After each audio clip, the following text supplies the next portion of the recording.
អ្នកមត្ថុរតនតយសៈវន្តិមិទូបង្គំខ្ញុំព្រះករុណាសូមនមស្ការចំពោះព្រះភគវន្តមនីអរហន្តសម្មាសម្ពុទ្ធអង្គនោះព្រមទាំងព្រះធម៌និងព្រះអរិយសង្ឃដោយសេចក្តីគោរពលំដាប់បន្ទាប់អំពីបទនមស្ការដោយសង្ខេបនេះទៅខ្ញុំព្រះករុណាអាត្មាភាពនឹងលើកយកបរិបវសូត្រមកសម្ដែងប្រកាសចែកជូនដល់អស់លោកអ្នកលោកយាយលោកតាបាសកបាសិកា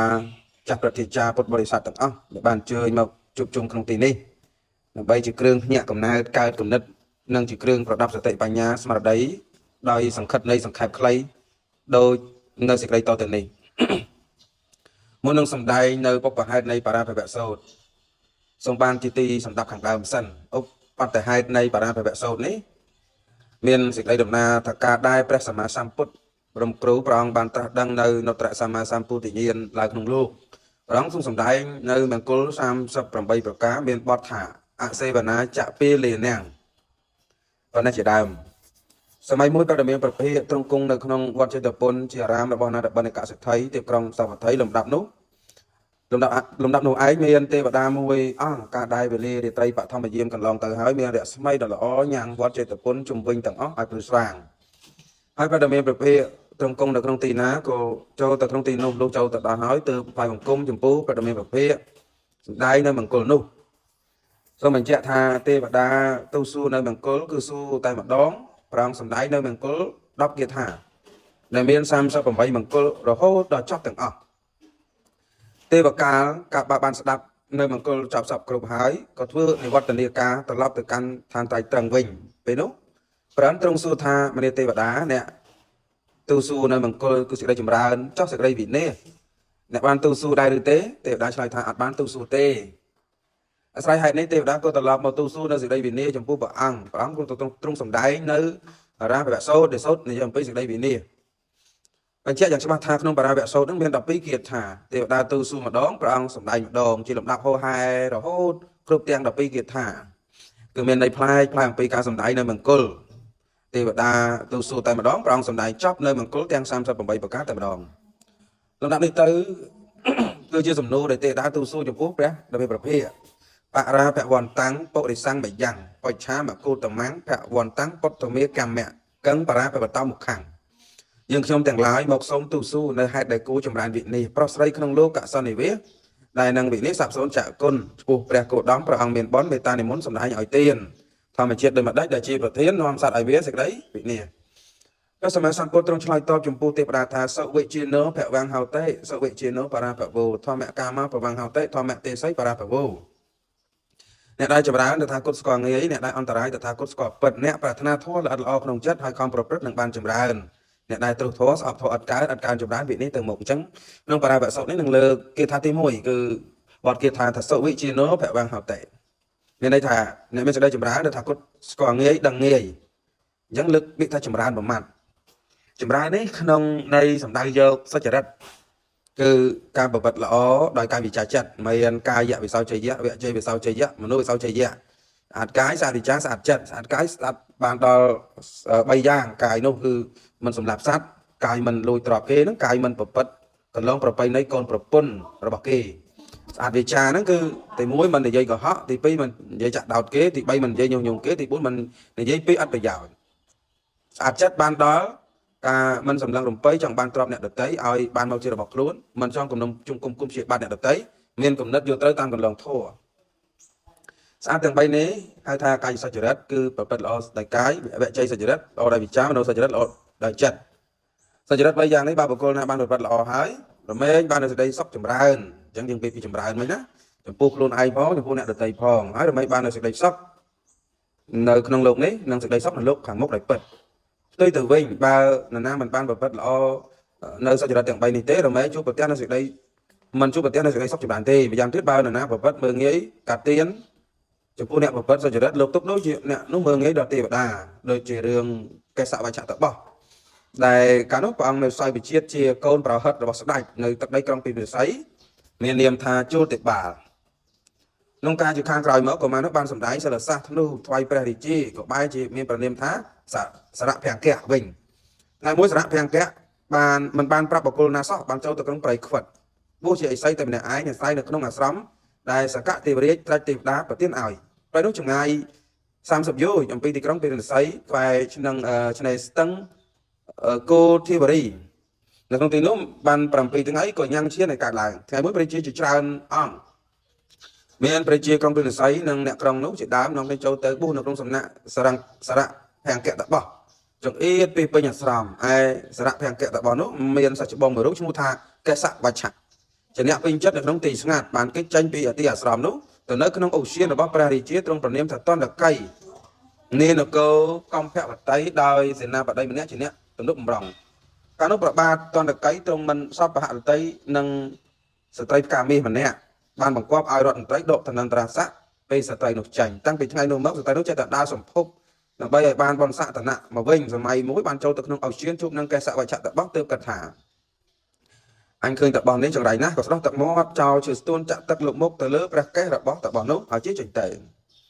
nông thôn này nó bị chia ban đầu tiên thần năng trà sát đó sợi tay nung vinh còn lông bị bảy tháng ấy bị chia ban độ hốt thần năng trà sát bị bảo hất nhẹ tiền bảo hất nó có châu tới đâu sợi tay nút than niên thừa ba điểm đất trước bán chia bán sạ bón màu vinh bón sạ màu vinh sợi tay nút có bắp hai sọc của bảo hất ban năng trà sát vinh tài chôn tàng pin nó man tha ban bón sạ vinh nó luôn ban thực hạ đó tập mót đạo vào cái ấy xây mình mấy ban đây cậu sao bị chuyện mồn cần long tới bị bay ngày mơ miền cặp báo cả đã xong để sọc nông bay chân là tê về chia ban của trung phụ vô thêm bóng rong nàng tranh tới bóng cam sập trời trong ban triệp thà ca đọ tập mót đạo lợp là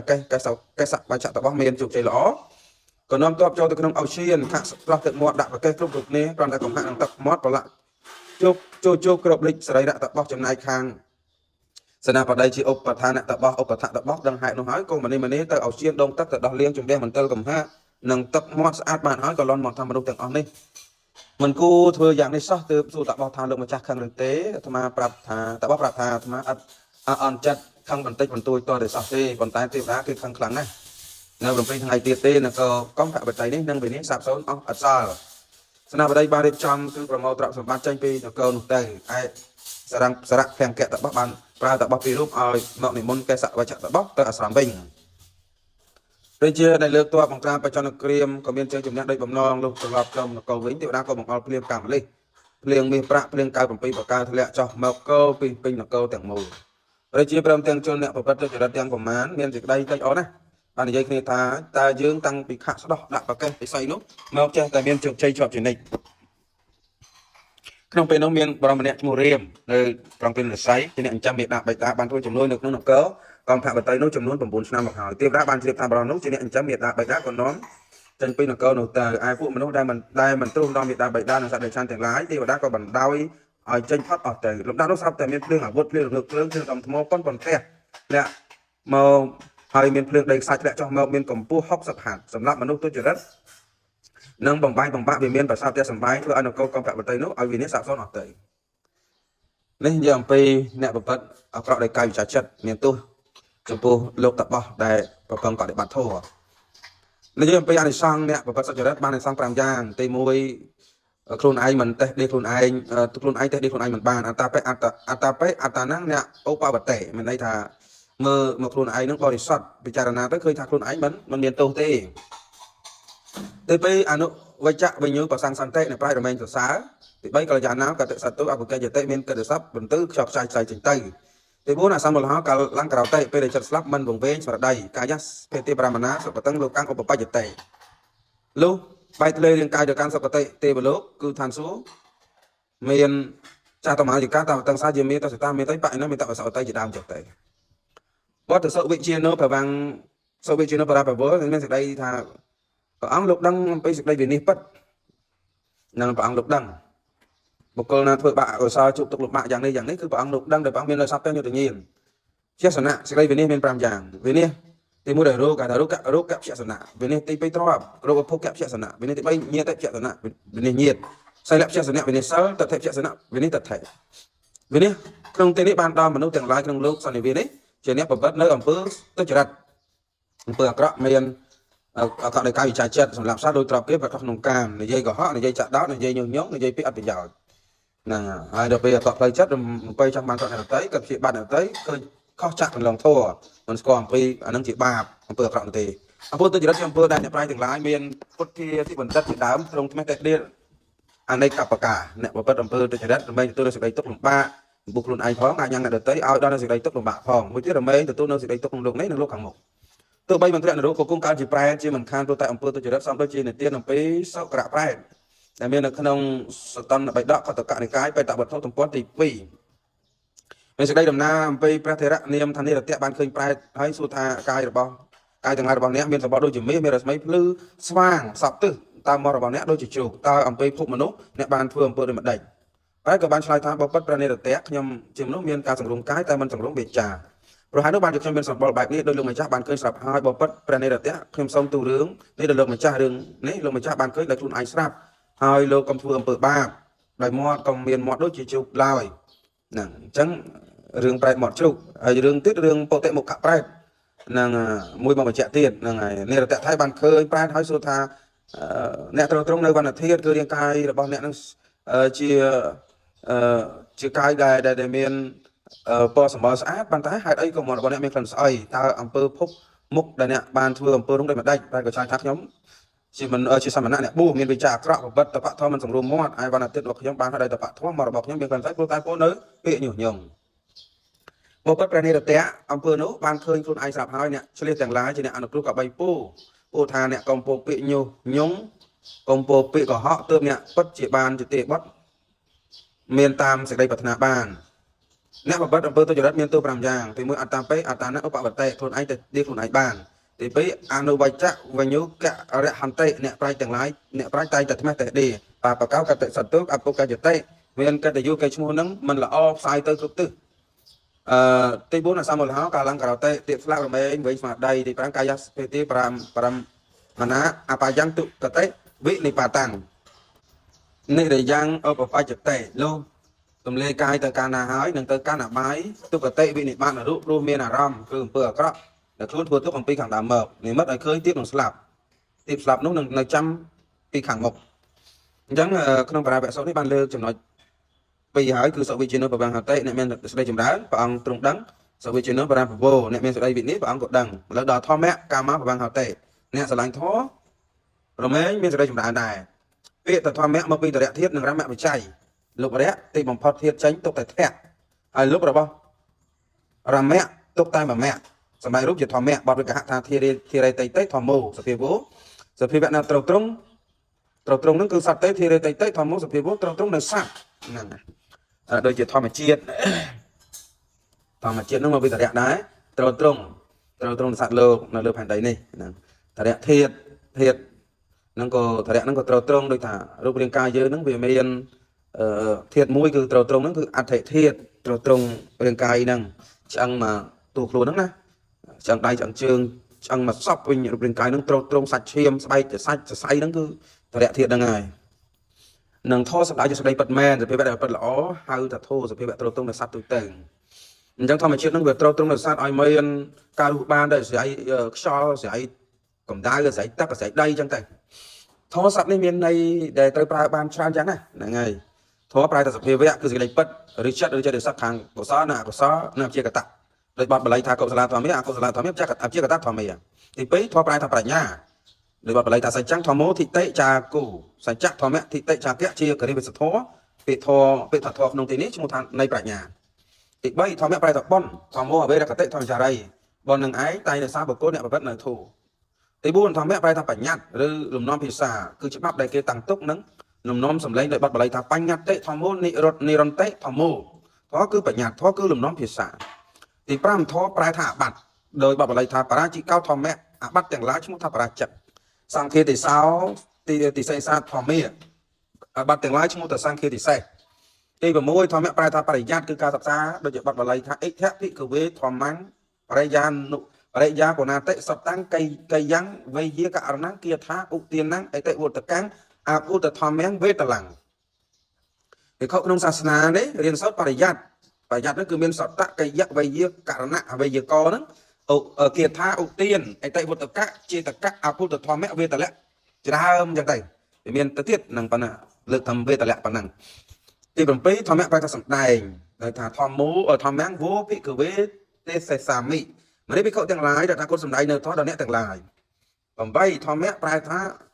និសតនិជីវៈ គឺសភាពមិនមែនសត្វមិនមែនជាជីវិតដោយបាត់បល័យថាតស្មឹងខោបណៈសមយេធម្មាហន្តិសភាវៈមិនមែនសត្វមិនមែនជាជីវិតរមែងមាននៅក្នុងសម័យនោះឯង9ធម្មៈប្រែតែប្រក្រតីប្រែតែធម្មតាបាត់បល័យថាអនិច្ចាវតសង្ខារៈឧបតវេយៈធម្មិណោសង្ខារធម៌ទាំងឡាយមិនទៀងមិនពិតមិនកិយាកើតឡើងនឹងវិនិច្ឆ័យទៅវិញជាធម្មតាធម្មៈប្រែថាវិចារៈគឺរបស់ប្រែប្រួលដូចជាបាត់បល័យថាវិយៈធម្មោសង្ខារាសង្ខារទាំងឡាយប្រែប្រួលឬសាបសូន្យទៅជាធម្មតាធម្មៈប្រែថាពរប្រែថាគុណណហិធម្មោអធម្មោចៈឧបោសមវិបាកេណោចតារោធម្មាវត្ថន្តិសភាវៈពីរប្រការគឺមួយគុណមួយទិទោឲ្យផលមិនស្របគ្នា4ប្រការរមែងចម្រើន12ធម្មៈប្រែថាការប្រព្រឹត្តតាមសណ្ដាប់ធ្នាប់ល្អឬដឹកពីដោយបាត់បល័យថាសីលវាកល្យាណធម្មោបុគ្គលមានសិលមានសណ្ដាប់ធ្នាប់ល្អមិនធ្លាក់ចុះពាលោបណ្ឌិតោធម្មារឹកពីរបស់ជនពីរឹកពីជារបស់ជនជាបណ្ឌិត13ធម្មៈប្រែថាសមាធិដូចជាភាវតធម្មោកតសមណៈធម្មោ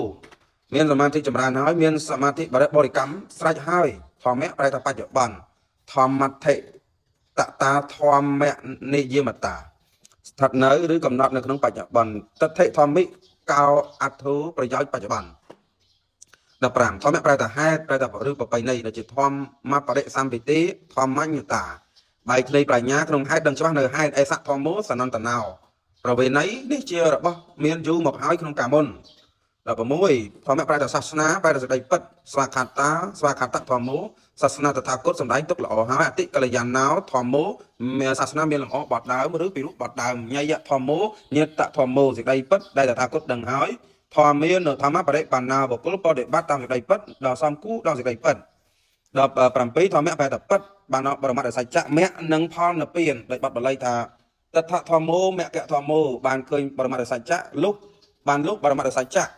អធិកតោខោធម្មោមគ្គផលនិព្វានតថាគតបានហើយទាំងអស់នេះជាអត្ថរបស់ពាក្យថាធម្មៈឬធម៌ចំណែកខាងបទវិក្ខនៃពាក្យធម្មៈនេះក៏មានច្រើនយ៉ាងដែរតែក្នុងទីនេះលើកយកតែ5ចំណុចមកទេនឹងបានជានិទោស1ចតុសោអបាយេសោសង្សារេវាសតេអបតមេនេធិរិតៃតិធម្មោសភាពគឺសេចក្តីពិចារណារមែងត្រូវត្រង់នៅសត្វទាំងឡាយមិនឲ្យធ្លាក់ទៅក្នុងអបាយទាំង4ទាំងឡាយ4ឬក្នុងសង្សារវដ្តសភាពវៈនោះឈ្មោះថាធម៌ទី2សលក្ខណៈធិរិតៃតិធម្មោសភាពណារមែងត្រូវត្រង់នៅលក្ខណៈរបស់ខ្លួនគឺកុសលទាំង4មានកម្មអចរៈកុសលជាដើមសភាពនោះឈ្មោះថាធម៌ទី3បាបកេអកុសលធម្មោទុនិតៃតិធម្មោសភាពណារមែងកំចាត់បងនៅអកុសលធម៌ដល់លេមុខចេញចាក់ខាងសន្តានសភាពធម៌នោះសភាពនោះឈ្មោះថាធម៌4សោតាបណ្ណាហិតិហិអរិយហិនិរិយតៃតិធម្មោសភាពណាដែលព្រះអរិយៈទាំងឡាយមានប្រសោតាបណ្ណបុគ្គលជាដើមតែត្រូវត្រង់ទុកចាំទុកក្នុងសន្តានសភាពនោះឈ្មោះថាធម៌5យថានុសទ្ធាំងបដិបញ្ចមាននេសតោសុអបាយេសុអបតមេនេសតេកត្វាតិរិតៃតិធម្មោសភាពណាត្រូវត្រង់នៅសត្វដែរប្រតិបត្តិសំគូបដល់ពាក្យព្រានប្រដៅមិនឲ្យធ្លាក់ទៅក្នុងអបាយទាំង4សភាពនោះឈ្មោះថាធម៌ធម៌គឺពាក្យព្រានប្រដៅរបស់ព្រះសម្មាសម្ពុទ្ធជាសច្ចៈជាអកាલિកធម៌គឺហេតុផលពិតត្រូវជានិច្ចគ្រប់ការសម័យអ្នកបានសិក្សាបានស្ដាប់ហើយប្រតិបត្តិតាមលះបង់ផ្នែកអកុសលអនុវត្តតាមផ្នែកកុសលពធនឹងឯងនឹងជួយគាំពៀអ្នកប្រព្រឹត្តនោះមិនឲ្យធ្លាក់ទៅក្នុងទីអាក្រក់ថោកទាបគឺធ្វើកាយវិចារចិត្តឲ្យល្អប្រពៃប្រសើរឡើងការបើយ៉ាងនេះអ្នកប្រតិបត្តិនោះនឹងទៅកាន់សេចក្តីសុខចម្រើនរួចចាក់ទុកក្នុងបច្ចុប្បន្នមិនជាប់គុកចង្វាក់និងទុកទោសផ្សេងរួចចាក់ទុកក្នុងអនាគតគឺបរិលោកមានរូបប្រាក់អសុរកាយដែលឆានជាដើមរួចចាក់អាក្រក់ក្នុងលោកទាំងពីរមានឧបនិស្ស័យវាសនាចាស់ខ្លាំងក៏អាចសម្រេចនៅគុណមានឈានសមាបត្តិមគ្គផលណាមួយជាមិនខានបានរៃសារសុខយ៉ាងប្រសើរពធរមែងត្រូវត្រង់យឹតយងជ្រុងស្ទួយអ្នកប្រតិបត្តិមិនឲ្យធ្លាក់ទៅក្នុងទីអាក្រក់មានតែឲ្យទៅកាន់ទីល្អប្រសើរយ៉ាងនឹងឯងព្រះធម៌មានគុណត្រង់រក្សាសត្វអ្នកប្រតិបត្តិមិនឲ្យធ្លាក់ទៅកាន់ទីថោកទាបអផចៈសង្សារទុកជាសភាវៈសម្រាប់បំភ្លឺសត្វដែលមានសេចក្តីល្ងិតល្ងងខ្លៅកំពុងងឹតដោយមោហៈហើយភ្លឺស្វាងឡើងបានស្គាល់គុណទោសក៏ត្រូវនឹងផ្លូវប្រតិបត្តិជាដំណើរទៅកាន់ឋានសួគ៌ឋានព្រះនិព្វានបានជាគ្រឿងបំភ្លឺសត្វឲ្យស្វែងរកសេចក្តីសុខឃើញហេតុនោះបានជាលោកប្រៀបធៀបប្រធម៌ដូចជាប្រទីបសម្រាប់បំភ្លឺសត្វក្នុងលោកឬក៏ដូចជាព្រះអាទិត្យសម្រាប់បន្ទោបងនៅងឹតកាលបើងឹតចាត់ចេញហើយសត្វលោករមែងយល់ផ្លូវល្អដែលសម្រាប់សញ្ចរទៅកាន់ឋានរកសេមព្រះធម៌មានគុណអយុត្តិយោគនិងស្រោចសងសត្វឲ្យបានសេចក្តីសុខចម្រើនរតិវិរិត្រីការសេចក្តីល្អសេចក្តីប្រពៃជាសភាពដែលសត្វគួរប្រព្រឹត្តដោយត្រៃទ្វេហើយទៅធោព្រះធម៌មាន3យ៉ាងគឺព្រះបរិយត្តិធោព្រះនបលោកតរធោហ្នឹងហើយធម៌សម្រាប់ ទន្ទិញស្វាត់ជាយហៅថាបរិយត្តិធម៌បានដល់ពុទ្ធវចនៈគឺបត្រៃបិដកជាដើមគឺបរមេវិភាទ្រង់សំដែងពីរូបដោយបទដើមបទកណ្ដាលនិងបទខាងចំណាពធនេះ3យ៉ាងនេះសំដៅដល់កាយទ្វេវិច័យទ្វេមโนទ្វេដែលប្រព្រឹត្តល្អដោយកាយវិច័យចិត្តប៉ុន្តែគាត់ថាពធនឹងមាន2ប្រការបរិយត្តិធម៌បណ្ឌិតពលកត្រធម៌ហ្នឹងហើយតែមានប្រភេទជាម្ចាស់សំបីទ្រង់សំដែងគេថាមួយក៏គង់មានមានពាក្យពីរោះមានចំណុចពីរោះបទគ្រប់ទាំង3គឺបទដើមពីរោះដោយបឋមបាទបទកណ្ដាលពីរោះដោយទុតិយបាទបទនិងតតិយបាទបទចុងពីរោះដោយបច្ឆិមបាទព្រះពលកត្រធម៌បានដល់មគ្គ4ផ4ដល់ពៀន1លោកកត្រធម៌បានដល់ធម៌ឆ្លងផុតចាក់លោកមានលោកហដ្ឋានលោកកាំងឧត្តរន្តិតិលោកត្រាធម៌ស្រង់ឡើងនៅសត្វលោកកាឧត្តរន្តិតិលោកត្រាធម៌ស្ទួយឡើងនៅសត្វឆ្លងចាក់លោកេអតរេកតិលោកត្រាធម៌ប្រសើរឯក្នុងលោកហៅថាលោកត្រធម៌លោកត្រធម៌បានដល់តបឋាន4សមបធាន4អធិបាត4អន្ត្រី5ពលៈ5ពុជង្គៈ7អថង្គមៈអថង្គិកមៈ8អរិយមៈ4សាមញ្ញផល4ដល់ពៀន1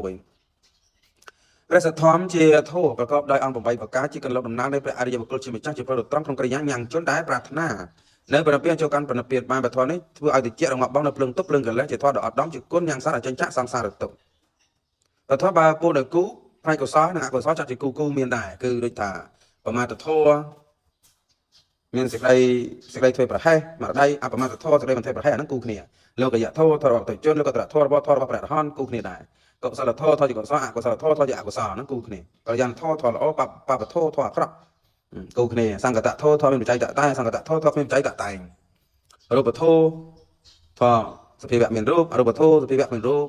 សច្ចរតធម៌ការប្រល្អទុច្ចរិតធម៌ប្រក្រក់សកធម៌ធម៌សកាន់ហធម៌ធម៌ខ្មៅធម៌បានដល់សច្ចរិតអធម៌បានដល់ទុច្ចរិតកុបធម៌ធម៌ដែលញាប់ញ័រអកុបធម៌ធម៌ដែលមិនញាប់ញ័រមនុស្សធម៌ធម៌របស់មនុស្សអមនុស្សធម៌ធម៌របស់អមនុស្សទេវេតបធម៌ធម៌គូចម្រើនបហានធម៌ធម៌អាក្រក់គូលះបង់សប្បុរសធម៌ធម៌របស់សប្បុរសអសប្បុរសធម៌ធម៌របស់អសប្បុរសបទដែលចែកជា3ហ្នឹងដូចជាបានលើកពីខាងដើមមកខ្លះដែរបទដែលចែកជា3មានព្រះបរិយត្តិធម៌បដិបត្តិព្រះបដិបត្តិធម៌ព្រះបដិវេតធម៌ហ្នឹងនឹង3នឹង3មែនហ្នឹងហើយព្រះវិចារដែលព្រះសម្មាសម្ពុទ្ធទ្រង់ត្រាស់ទេសនាពេលបដៅនៅវិន័យស័ព្ទឬលើកឧទានតែងតាំងសិក្ខាបទក្នុងពុទ្ធអញ្ញាដែលមានមកទុកក្នុងបត្រៃបិដកទាំងមូលជាធម៌សម្រាប់កុលបុត្រពុទ្ធសាសនិករៀនសូត្រឲ្យចេះដឹងហៅថាបរិយត្តិធម៌បរិយត្តិធម៌នេះឯងសំដែងសេចក្តីបដិបត្តិគឺសិលសមាធិបញ្ញាសិលសមាធិបញ្ញានោះឯងដែលអាចសម្រេចមគ្គផលអរិយផលបរិពាននឹងឯងជាបដិវេតធម៌ហ្នឹងពុទ្ធសាសនិកជនទាំងឡាយប្រសិទ្ធិណាมันមានផលប្រចាំក្នុងកម្មសន្តានទេប្រសិទ្ធិនោះលុះលះលោកនេះទៅរមែងជួបប្រកាន់សេចក្តីទឹកសំដូចជាពុទ្ធពិសិដ្ឋដែលមាននៅក្នុងគម្ពីរកតកនិកាយជាតកៈបញ្ចនិបាតព្រះអង្គសម្ដែងថាខត្តយោចៈអធម្មថោវេរសាចាធម្មៈនិស្សតោតេបរិច្ចជុតោបរិច្ចជុតោបរិច្ចជុតោលោកេឧបបច្ចតិទុកតੰខ្សាត់មិនតាំងនៅក្នុងធម៌ក្តីវេសៈមិនអាស្រ័យនៅធម៌ក្តីជនទាំងពីរនោះលុះលះលោកនេះទៅហើយរមែងចូលទៅដល់ទុគតិពុទ្ធពិស័ទមួយទៀតលោកថាយមហេសច្ចញ្ចៈធម្មោចៈអហិង្សាសញ្ញមោតមោអេតតរិយេសេវន្តិអេតាំងលោកេអនាមតាំងសច្ចៈមួយធម្មៈមួយអហិង្សាមួយសមញ្ញៈមួយតមៈមួយមាននៅក្នុងបុគ្គលណាព្រះអរិយទាំងឡាយតែងរាប់អាននៅបុគ្គលនោះធម៌ទាំង5នេះហៅថាអនាមតៈធម៌ធម៌មិនស្លាប់នៅក្នុងលោកបុគ្គលស្រឡាញ់ព្រះធម៌ព្រះបដិបត្តិធម៌ព្រះធម៌តែងនាំនៅសេចក្តីសុខមកឲ្យបុគ្គលនោះដូចជាពុទ្ធពិសិដ្ឋលោកថាធម្មោវេរកតិធម្មចារីធម្មោសច្ចណាសកមាវហតិអេសានិសង្សារធម្មេសច្ចនេអ្នកទុកតឹងកយតិព្រះធម៌នឹងឯងតែរក្សាអ្នកប្រព្រឹត្តធម៌ព្រះធម៌ដែលបុគ្គលសន្សំល្អហើយតែនាំមកនៅសេចក្តីសុខនេះជាអានិសង្សរបស់ធម៌អ្នកប្រតិបត្តិប្រព្រឹត្តធម៌រមែងមិនទៅកាន់ទុគតិឡើយព្រមចារីបុគ្គលអ្នកប្រព្រឹត្តនៅព្រមចរិយធម៌សុធិរៈជនអ្នកស្រឡាញ់ធម៌សំបីមានទុក្ខលំបាកក្នុងកាយឬមានគ្រោះថ្នាក់ដល់ជីវិតក៏ដោយលោកមិនព្រមលះធម៌ព្រះធម៌ឡើយសំដូចជាពុទ្ធពិសិដ្ឋនៅក្នុងលោកនៃតបករណៈថាសុខោតិចន្ទៈចតរោអ្នកចហតិកន្ធៈនិគោកតោរណមុខេអ្នកចហតិលីឡាំងយន្តេកតោរណមុខេអ្នកចហតិឧច្ឆៈទុខោតិបណ្ឌិតោចិណោអ្នកចហតិធម្មំជាតិក្លំច័ន្ទទុះជាស្វិតក្រៀមក្រញ៉ង់មិនលះបងក្លិនខ្លែបសកន្ធីដើម្បីសាចទុះចូលយិសឹកយុទ្ធនីមិនលះបងលីលាលងក្រោយលកងក្រោយជាតិអំពៅទុះនៅក្នុងយន្តគ្នាបមិនលះបងសភាពរូបផ្អែមសាយជាតិបណ្ឌិតទុះមានទុកក្នុងកាយមិនចំណាយលះបងពធថ្លៃហ្នឹងណាបុគ្គលអ្នកប្រព្រឹត្តបដិបត្តិធម៌រមែងបានសេចក្តីសុខចម្រើនក្នុងលោកទាំងពីរលោកនេះលោកខាងមុខ ដូចជាធម្មិកបាសកហ្នឹងហើយអ្នកឆ្លាញ់ធម៌បបត្តិធម៌គ្រប់ធម៌នឹងធម្មិកបាសកហ្នឹងហៅថាអ្នកបរិបូរដោយកល្យាណធម៌ច្រើនយ៉ាងវាលើដែលមានជំងឺទៀបទាំងអស់នៅសង្ខារបានហើយកូនទៅរតនីវិខុទាំងឡាយមកសូត្រនៅប្រសិទ្ធប្រធានសោតកំពុងតែស្ដាប់ធម៌បានឃើញទេវតាចោលកម្មវជ្រៈសួរទាំង6ជាន់យកទេវរត6មកអញ្ជើញឲ្យទៅកើតនៅក្នុងពិភពរបស់ខ្លួនលោកជាយត់អំពីមនុស្សលោកនេះបានទៅកើតនៅក្នុងឋានតសិទ្ធសួរសោយទឹកសម្បត្តិជាសុខសែងសាននឹងបុគ្គលបរោះបានសិក្សានៅពធអំពីគ្រូណាគឺជាធម៌ដែលព្រះសម្ពុទ្ធសម្ដែងល្អប្រពៃហើយក៏បីគោរពបូជាដល់គ្រូនោះសេចក្តីនេះសំដូចជាពុទ្ធភាសិតសម្ដែងថាយមហាធម្មំវិជានយៈសម្មាសម្ពុទ្ធេទេសតាំងសកច្ចាំងតាំងនមស្សយៈអគិពុតតាំងវៈព្រាមណោបុគ្គលចេះធម៌ដែលព្រះសម្មាសម្ពុទ្ធសម្ដែងហើយអំពីគ្រូណាក៏បីនមស្ការគោរពដូចជាព្រាមគោរពបូជាភ្លើងដូចនោះដែរព្រះពុទ្ធដីកានេះជាដំបូងមានរំលឹកដល់គុណនិងធ្វើនមស្ការចំពោះគ្រូអាចារ្យដែលខ្លួនបានសិក្សាចេះធម៌អាសិក្ខាវិន័យអំពីលោកបុគ្គលណាម្នាក់ទោះជាភិក្ខុក្តីសាមណេរក្តីបានសក្តិបានសិក្ខាក្តីដែលបានទទួលការសិក្សាចំណេះដឹងនៅធម៌អាសិក្ខាវិន័យបតៃបៃដកដែលព្រះសម្មាសម្ពុទ្ធជាម្ចាស់ទ្រង់ប្រកាសត្រាស់សម្ដែងហើយអំពីគ្រូអាចារ្យណាក៏ដោយទូក្រហក្តីពុទ្ធចិត្តក្តីក៏បីរលឹកនឹកគុណធ្វើសេចក្តីគោរពនមស្ការធ្វើសក្ការៈបូជាចំពោះគ្រូបាអាចារ្យនោះដោយស្មោះអស់ពីពោះព្រោះលោកជាអ្នកមានគំនិតបការៈដល់ពងពួកបានយកធម៌ស្ងប់ធម៌ចម្រើនការសុខសន្តិភាពដែលព្រះសម្ពុទ្ធជាកម្ពុជាអ្នកប្រាជ្ញបានសិក្សាពិសោធន៍ត្រាស់ដឹងសេចក្តីពិតត្រាស់សម្ដែងទុកមកនមស្ការដោយគោរពចំពោះគ្រូជាករណីយកិច្ចដែលខ្លួនជាស្កូនដែលខ្លួនជាសិស្សត្រូវបំពេញផងជាបុណ្យកុសលផងជាគំរូល្អចំពោះអនុជនផងដូច្នេះត្រូវនមស្ការគ្រូដោយគោរពជានិច្ចដូចជាព្រាហ្មណ៍គោរពបូជាភ្លើងជានិច្ចមិនដែលដាច់ដូច្នោះឡើយតាមន័យទូទៅគ្រូអាចារ្យដែលបង្ហាត់បង្រៀនពេលបដៅវិជាផ្លូវលោកផ្លូវធម៌ក្តីឲ្យបានចេះដឹងបែកធ្លាយប្រាជ្ញាគំនិតអាចប្រកបការចិញ្ចឹមជីវិតអាចកសាងកេរ្តិ៍ឈ្មោះយោស័កឲ្យកើតមាននឹងឲ្យស្គាល់នៅផលល្អផលអាក្រក់ផ្លូវល្អផ្លូវអាក្រក់ហើយប្រព្រឹត្តខ្លួនឲ្យបានត្រឹមត្រូវជួនដល់នៅសេចក្តីសុខការប្រយោជន៍ឬក៏ជាការដែលយើងត្រូវគោរពបូជាចំពោះគ្រូនោះមិនត្រូវបំភ្លេចគុណនៅបការៈលោកឡើយនឹងពុទ្ធបរិស័ទទាំងឡាយសប្បុរសប្រុសស្រីអ្នកដឹងគុណគ្រូសម័យពុទ្ធកាលឃើញតែព្រះសិរីបុត្រមានអ្នកដឹងគុណច្រើនទៀតប៉ុន្តែនឹងលើកយកអំពីព្រះសិរីបុត្រដែលជាកសាវៈស្ដាំដែលការលោកនៅមិនទាន់បានបុកក្នុងសាសនាព្រះសម្មាសម្ពុទ្ធព្រះសនគោតមលោកបានជួបនឹងអសចិត្តថេរបានស្ដាប់ធម៌បានសម្រេចសោតាបតិផលដល់ពេលលោកចូលមកបុកក្នុងសាសនាហើយបើព្រះអសចិត្តថេរលោកសឹងទៅទិសណាព្រះសិរីបុត្រលោកតែងបង្វិលក្រែសឹងបែរប្រកេះប្រស័យស័កទៅរកព្រះអសចិត្តថេរជាគ្រូនោះនេះគឺលោកគោរពគ្រូរបស់លោកនឹងឯងបទថាធម្មទេសីបរាភវោបានសេចក្តីថាអ្នកស្អប់ធម៌រមែងមានសេចក្តីវិនិច្ឆ័យពាក្យថាស្អប់ធម៌សំដៅយកអ្នកទុះធម៌ដែលជាពាក្យព្រានប្រដៅដ៏ល្អប្រពៃរបស់ព្រះសម្មាសម្ពុទ្ធប្រមុខគ្រូអ្នកមិនមានសទ្ធាមិនជឿមិនជ្រះថ្លាអបអត្តប្រាជ្ញាមិនជឿចំពោះព្រះធម៌មិនគោរពមិនបូជាមិនប្រព្រឹត្តបរិបត្តិធម្មសក្តិអវណ្ណងភិសតិហើយព្រមទាំងពូទូថ្មាស់តេះដេនៅពធឈ្មោះថាសោធម៌បណ្ដាមនុស្សទាំងឡាយដែលរស់នៅក្នុងសន្និវិសនេះតាមការសង្កេតពិនិត្យឃើញថាមានចំនួនមិនតិចទេដែលមានចិត្តប្រទោសចំពោះព្រះធម៌ព្រមទាំងប្រមាថមើលងាយចំពោះអ្នកប្រព្រឹត្តប្រតិបត្តិផងទៀតការប្រមាថមើលងាយចំពោះអ្នកដែលប្រតិបត្តិធម៌ផងការដែលប្រមាថមើលងាយយ៉ាងនេះដោយគេមានឆន្ទៈជាទុតិដ្ឋិនិយមចំពោះព្រះធម៌ជនប្រភេទខ្លះបាននិយាយថាព្រះធម៌ធ្វើឲ្យមនុស្សខ្ជិលច្រអូសធ្វើឲ្យមនុស្សក្ររហេមរហាមរហូតដល់ថ្នាក់ដើរសំទានគេនៃតាមសម្រាប់ផ្ទះរហូតដល់ធ្វើប្រទេសជាតិឲ្យអំអោនមានអនុភាពខ្លះទៀតនិយាយថាព្រះធម៌គ្រាន់តែជាពាក្យសម្ដីបោកប្រាស់របស់ជនមួយចំនួនដែលមានសំនួនវោហារដើម្បីលាភសក្ការៈហើយរស់នៅដោយក្រមបោកប្រាស់គេប៉ុណ្ណោះជនខ្លះទៀតមិនត្រឹមតែពោលពាក្យតេះដេដាក់កំហុសចំពោះព្រះធម៌ប៉ុណ្ណោះទេថែមទាំងពូទោសទៅរកពុទ្ធថាប្រដៅមនុស្សឲ្យខ្ជិលច្រអូសត្រមុខលុកមិនស្ទុះស្ទានៅក្នុងការងារសពសារពើអ្នកដែលមានទុតិដ្ឋិនិយមឬលោកនិយមគេនិយាយអ៊ូតលើកជើងតែខាងវិទ្យាសាស្ត្របច្ចុប្បន្នគេពោលថាវិទ្យាសាស្ត្រគេសពថ្ងៃឲ្យនោះវិញទេដែលធ្វើឲ្យមនុស្សបំពេញការងារស្រស្រាក់ស្រស្រាំលុតផ្លោះអស្ចារ្យរុងរឿងបានផលប្រយោជន៍ឃើញច្បាស់នឹងមង្សចក្ខុហើយរឹតរឹងតែចម្រើនលុតលាស់អត់ឈប់ឈរជាភិយោភានៅក្នុងយុគសម័យមួយនោះជាសម័យអន្តរកាលខ្លាំងងឹតគេបាននាំគ្នាពោលថាព្រះធម៌ដែលមនុស្សលោកកាន់តាមនេះមានការបោកប្រាស់សង្កត់សង្កិនជិះជាន់ឆ្លេចឆ្លេញញោមញីបោកបែររឹបជាន់មកលើប្រជាជនជាង 2000 ឆ្នាំមកហើយហើយដូច្នេះហើយយើងត្រូវកំទេចកុំឲ្យសេះសល់ទ្រឹស្ដីរបស់អ្នកប្រាជ្ញខ្លះគេប្រាប់ដល់ពុទ្ធបរិស័ទគេថាសាសនាជាគ្រឿងញៀនអ្នកកាន់តាមជាឆ្លើងឬជាសត្វដង្កូវការយកឃើញរបស់ជនចំពោះនេះផ្នែកខាងមតិពុទ្ធសាសនាលោកចាត់ទុកថាការយកឃើញដោយមហន្តការចាត់ទុកជាមោឃៈទាំងអស់អ្នកសត្វធម៌រមែងមានសេចក្តីវិន័យក្នុងលោកនេះផងនៅក្នុងលោកខាងមុខផងឧទាហរណ៍ដូចជាមនុស្សពួកខ្លះដែលកើតទាន់ព្រះសម្មាសម្ពុទ្ធហើយ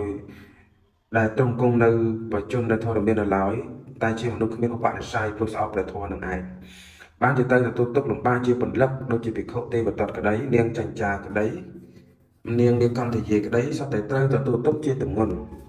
សាធុសប្បុរសទាំងឡាយបរិសុទ្ធស្ត្រីអ្នកស្អប់ធម៌រមែងជួបប្រទះសេចក្តីទុកលំបាកច្រើនប្រការណាស់សំដូចជាពុទ្ធភាសិតសម្ដែងថាយតោចហោតិបាបច្ឆោអហេរិកោអនាតយោតតោបាបង្បសវតិអបាយ៉ាងទេនកច្ចតិអ្នកណាមានប្រាជ្ញាលិមុខមិនមានអៀនខ្មាស់មិនអើពើក្នុងធัวព្រោះហេតុនោះតែដល់អបាយក៏ព្រោះហេតុនោះដែរជនណាមានប្រាជ្ញាលិមុខគឺជាអ្នកដែលឆ្លាតវាងវៃតែខាងផ្លូវខលខូចផ្លូវអាក្រក់បាបអកុសលមានកលល្បិចបាយអាក្រក់ប្រចាំចិត្តគិតឃើញតែផ្លូវបាបប្រាស់ជ្រុះប្រវាញ់ផ្ចាញ់ផ្ចាអ្នកដតីប៉ិនប្រសពតែខាងទុកភ័យចង្រៃឧបទ្រពវិបត្តិអន្តរាយមកសាព្រោះចំពោះជនដតីជនមានប្រាជ្ញាអាក្រក់នោះមិនចេះខ្មាស់អៀននៅអំពើបាបមិនខ្មាស់នៅអ្នកដតីឡើយហើយមិនរវល់អើពើនៅក្នុងធម៌គឺបាបបនគុណទោសទុច្ចរិតយុត្តិធម៌អយុត្តិធម៌ធ្វើអ្វីតាមទំនឹងចិត្តស្ថិតនៅក្នុងប្រាជ្ញាអាក្រក់របស់ខ្លួនព្រោះហេតុយ៉ាងណាក៏ដោយជននោះតែងប្រសពបាបនៅគឺតែងជួបប្រទះអំពើអាក្រក់ថប់ទេបាបធម៌នឹងជួបផលលំបាកអាក្រក់ព្រោះហេតុនោះផលនោះតែងដល់អបាយគឺជួបសេចក្តីទុក្ខវិនិច្ឆ័យអន្តរាយជាផលផ្ដល់មកវិញក៏ព្រោះហេតុដែលតែខ្លួនធ្វើអាក្រក់នោះដែរពុទ្ធមេមេកជនទាំងឡាយការសម្ដែងមកនៅក្នុងគាថាទី1នៃបរាភវសូត្រដែលមានសេចក្តីថាអ្នកដែលចម្រើនតថាគតស្គាល់ដឹងងាយអ្នកដែលអន្តរាយតថាគតដឹងពិតអ្នកប្រាថ្នាធម៌ល្អក្នុងចិត្តហើយខំប្រព្រឹត្តនឹងបានចម្រើនអ្នកដែលទ្រធម៌ស្អប់ធម៌អត់កើនអត់កើនចម្រើនវិនិច្ឆ័យទៅមុខអញ្ចឹងនៅក្នុងគាថាទី1ហ្នឹងគឺសន្មតថាចាប់ប៉ុណ្ណេះឯងសមអនុមោទនីអ្នកមោតាសៈភគវៈតោអរហតោសម្មាសម្ពុទ្ធស្សៈអ្នកមោតាសៈភគវៈតោអរហតោសម្មាសម្ពុទ្ធស្សៈអ្នកមោតាសៈភគវៈតោអរហតោសម្មាសម្ពុទ្ធស្សៈអ្នកមត្ថុរតនតយសៈវន្ទាមិខ្ញុំព្រះករុណាសូមនមស្ការចំពោះព្រះភគវន្តមុនីអរហន្តសម្មាសម្ពុទ្ធអង្គនោះព្រមទាំងប្រធរនិងព្រះអរិយសង្ឃដោយសេចក្តីគោរពលំដាប់អំពីបទនមស្ការដោយសង្ខេបនេះទៅខ្ញុំព្រះករុណាអាត្មាភាពសូមលើកយកនៅបរាភវសូត្រមកសម្ដែងចែកជូនដល់អស់លោកយាយលោកតាពុទ្ធបរិស័ទដែលបានអញ្ជើញមកជួបជុំគ្នានៅក្នុងទីនេះដើម្បីជាគ្រឿងភ្ញាក់កំណើតកើតគំនិតនិងជាគ្រឿងប្រដាប់សតិបញ្ញាស្មារតីដោយសង្ខិតន័យសង្ខេបខ្លីដូចតទៅនេះបន្ទាប់ពីនេះទៅសូមលើកយកគាថាទី2នៃបរាភវសូត្រមកសម្ដែង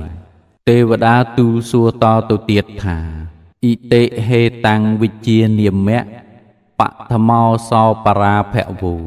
ទុតិយ៉ាងភគវាព្រូហេកੰបរាភវតោមុខាំងយើងខ្ញុំទាំងឡាយបានដឹងជាក់ស្ដែងវិនិច្ឆ័យនោះឯងប្រហែលដូច្នោះក្តីវិនិច្ឆ័យនោះបើរាប់សង្គ្រោះវិនិច្ឆ័យនោះឈ្មោះទី1ទាន់ហន់បពិតព្រះអង្គព្រះនាមភគវន្តសូមទ្រង់និមន្តសម្ដែងឲ្យទានវិនិច្ឆ័យទី2អ្វីជាប្រធាននាំសត្វឲ្យមានសេចក្តីវិនិច្ឆ័យព្រះសាស្តាឆ្លើយតបចំពោះទេវតាថាអសន្តសៈពេយាហោន្តិសន្តិនគុរុទេពេយ៉ាងអសតាំងធម្មរោចេតិតាំងបរាភវតោមុខាំងអ្នកដែលស្រឡាញ់ពេញចិត្តស្នេហាតែនឹងមនុស្សណាអសប្បុរសតែងមិនស្រឡាញ់ពេញចិត្តទាំងអស់នឹងអ្នកសប្បុរសមកធ្វើជាមិត្ត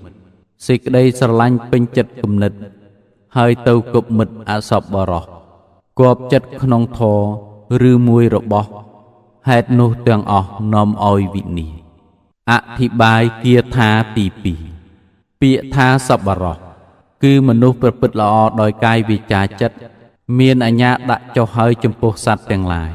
មនុស្សមានសន្តានចិត្តដ៏ល្អស្គាល់បាបបុណ្យគុណទោសអាក្រក់ល្អសខ្មៅប្រយោជន៍និងមិនជាប្រយោជន៍សប្បុរសនេះជាបរោះក៏មានជាស្ត្រីក៏មានក្រហោះក៏មានបព្វជិតក៏មានក្មេងក៏មានចាស់ក៏មានសក៏មានខ្មៅក៏មាន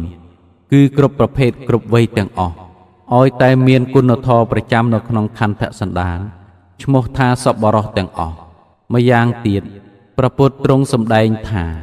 โยเวกัตตญญูกตวิตีทีโรกัลยาณมิตรตลหาภะเตจะหอติตุเขตัสสะสกกัจจะกโรติกัจจังตถาวิทังสัพปุริสังวตนติเนนาเมียนเปรจีมนุษย์กตัญญูกตวิตีตีมวยเมียนกัลยาณมิตรจิตสนัดขณีมวยช่วยធ្វើកិច្ចការរបស់មិត្តដែលដល់នៅសេចក្តីលំបាកដោយការយកចិត្តទុកដាក់មួយលោកហៅអ្នកមានប្រិយជានោះថាជាសប្បុរសអ្នកណាមានប្រិយជាគឺមានប្រាជ្ញាឆ្លៀសវៃបានស្គាល់នៃហេតុផលសុខទុក្ខចម្រើនវិនិច្ឆ័យជ្រៅជ្រះល្អិតល្អន់ជននោះរមែងស្ថិតនៅក្នុងគុណសម្បត្តិជាច្រើននៃមនុស្សជាតិមិនឃ្លាតចាកមនុស្សធម៌គុណធម៌ដែលបណ្ឌិតទាំងឡាយតែងសរសើរនៅក្នុងទីនេះលោកពោលទុក3យ៉ាងគឺ 1. ជាមនុស្សកតញ្ញូកតវិទីគឺជាអ្នកដឹងនៅឧបការគុណដែលជនដទៃធ្វើចំពោះខ្លួនមិនបំភ្លេចគុណបំណាច់នោះពោលសរសើររំលឹកគុណរឿយព្រមទាំងធ្វើការតបស្នងសងគុណវិញនេះជាគុណសម្បត្តិមួយដែលអ្នកប្រិយជាប្រើប្រចាំជីវិតប្រព្រឹត្តសម្រាប់ជីវិតដែលជាលក្ខណៈមួយនៃមនុស្សល្អព្រោះបុព្វការីជនបានធ្វើគុណប្រយោជន៍ឲ្យដល់ខ្លួនហើយត្រូវតែរំលឹកនឹកគុណតបគុណវិញទើបពេញជាមនុស្សល្អតែការធ្វើខ្លួនទៅជាកតញ្ញូកតវិទីក៏ព្រោះជាអ្នកមានប្រិយជានេះឯងដែលផ្ទុយពីមនុស្សពាលចូលចិត្តប្រព្រឹត្តខ្លួនជាមនុស្សអកតញ្ញូអកតវិទី 2. មានកល្យាណមិត្តចិត្តស្និទ្ធគ្នាគឺជាអ្នកមានប្រិយជារមែងស្គាល់យល់ដឹងថាមនុស្សណាជាមនុស្សអាក្រក់មនុស្សណាជាមនុស្សល្អជាមិត្តចិត្តស្និទ្ធគ្នាព្រោះកល្យាណមិត្តជាអ្នកស្ថិតនៅក្នុងសុចរិតយុត្តិធម៌សច្ចៈរមែងជាគូពិភាក្សាក្នុងកិច្ចការទាំងពួងរួមសុខរួមទុក្ខផងនាំឲ្យសាងនៅប្រយោជន៍សេចក្តីសុខចម្រើនផងនាំឲ្យឃ្លាតចាកអបាយមុខអកុសលធម៌ផ្សេងដូច្នេះអ្នកមានប្រិយជាទើបចេះរើសរកតែកល្យាណមិត្តសម្រាប់ផ្សេបគប់រាប់រកជាគ្នាជិតស្និទ្ធត្បិតកល្យាណមិត្តមិនដែលឲ្យទុះទុកឡើយ 3. ជួយធ្វើការរបស់មិត្តដែលដល់នៅសេចក្តីលំបាកដោយការយកចិត្តទុកដាក់នេះជាគុណសម្បត្តិមួយទៀតនៃអ្នកមានប្រិយជាគប្បីប្រព្រឹត្តព្រោះកាលបើមិត្តមានកិច្ចធុរៈជួបវិបត្តិពិបាកហើយត្រូវតែជួយរកនៅមធ្យោបាយដោះស្រាយឲ្យធូរស្រាលឲ្យរួចសេចក្តីលំបាកទើបឲ្យរក្សាមិត្តភាពនិងការជួយគ្នាតបវិញពីកល្យាណមិត្តរបស់ខ្លួនផ្ទុយទៅវិញមនុស្សពីលឬបាបមិត្តដែលមិនចេះជួយជឿឆ្អើងនៅក្នុងកិច្ចការសេចក្តីលំបាករបស់មិត្តក្នុងពេលវិបត្តិទេមិត្តភាពក៏ត្រូវរលំរលាយពីរលត់បាត់បង់ទៅកាលបើអ្នកណាមានប្រិយជាស្ថិតនៅក្នុងគុណសម្បត្តិ3យ៉ាងដោយពោលមកនេះហើយលោកហៅអ្នកមានប្រិយជានោះថាជាអ្នកសប្បុរសដែលសម្ដៅសេចក្តីថាមនុស្សល្អមនុស្សស្ងប់ចាកសេចក្តីអាក្រក់មនុស្សស្គាល់ប្រយោជន៍ពិតប្រាកដសប្បុរសលោកមានលក្ខណៈ3យ៉ាងជាគ្រឿងសម្គាល់ 1. សុដកកម្មការីបើនឹងពោលអ្វីធ្វើតែអំពើល្អសម្ដៅយកកាយសុចរិត 2. សុភាសិតភាសីបើនឹងពោលអ្វីពោលតែវាចាល្អសម្ដៅយកវជ័យសុចរិត 3. សុចិន្តិតចិន្តីបើនឹងគិតអ្វីគិតតែខាងអំពើល្អសម្ដៅយកមនោសុចរិតសប្បុរសមានគុណធម៌3យ៉ាងប្រចាំនៅក្នុងខន្ធសន្តានគឺ 1. ទានអ្នកការឲ្យចែករំលែក 2. បព្វជាកាន់ភេទបួសវាចាកកាម 3. មេត្តាបិតុបដ្ឋានអ្នកទំនុកបំរុងមេដាបិតាសប្បុរសលោកមានសទ្ធាមានទ្រព្យសម្បត្តិលោកមិនដែលកំណាញ់ស្វិតស្វាញត្បិតត្បៀតលាក់លៀមទេលោកតែងចំណាយទ្រព្យសម្បត្តិធ្វើជាទានបំពេញបុណ្យកុសលគឺឲ្យដល់ស្មោមជាចកអ្នកកំសត់ទូរគតសមណៈជីព្រាមអ្នកស្មឹងស្មាតខំប្រព្រឹត្តតបៈធម៌លោកតែងលះបង់កាមលិពោតវាចាកកាមពីព្រោះឃើញទោសនៅក្នុងកាមឃើញអានិសង្សក្នុងការចេញចាកកាមលោកតែងចិញ្ចឹមបីបាច់ថែរក្សាទំនុកបំរុងផ្ចង់ផ្ដើមលោកអ្នកដ៏មានគុណគឺមេដាបិតាមិនដែលប្រហែសធ្វេសឡើយពីព្រោះលោកយល់ច្បាស់អំពីអានិសង្សកតញ្ញូកតវិទីដោយពិតប្រាកដសប្បុរសលោកស្ថិតនៅក្នុងប្រយោជន៍3យ៉ាងគឺ 1. ទិដ្ឋធម្មិកដ្ឋៈប្រយោជន៍បច្ចុប្បន្នឬប្រយោជន៍ទាន់ភ្នែក 2. សម្បរាយិកដ្ឋៈប្រយោជន៍បរលោកប្រយោជន៍ជូនទៅលោកខាងមុខ 3. បរមត្ថៈប្រយោជន៍យ៉ាងបរមគឺព្រះនិព្វានប្រយោជន៍ប្រសើរបំផុតពាក្យថាប្រយោជន៍ដែលលោកបញ្ញត្តិប្រើក្នុងភាសាខ្មែរនេះ ជាពាក្យចេញមកអំពីភាសាបាលីថាប្រយោជនៈភាសាសំស្ក្រឹតថាប្រយោជន៍សម្គាល់សេចក្តីថាផលឬកម្រៃដែលសមប្រកបឬផលដែលគួរប្រាថ្នាពាក្យនេះនៅក្នុងភាសាបាលីហៅផ្លាស់ប្ដូរគ្នាច្រើនស័ព្ទជួនកាលហៅថាអត្ថប្រែថាផលឬថាសេចក្តីចម្រើនដោយនៅក្នុងពាក្យថាទិដ្ឋធម្មិកដ្ឋសម្បរាយកដ្ឋបរមត្ថៈជួនកាលហៅថាហេតៈប្រែថាប្រយោជន៍ឬថាគុណដោយនៅក្នុងពាក្យថាទិដ្ឋធម្មិកហេតៈ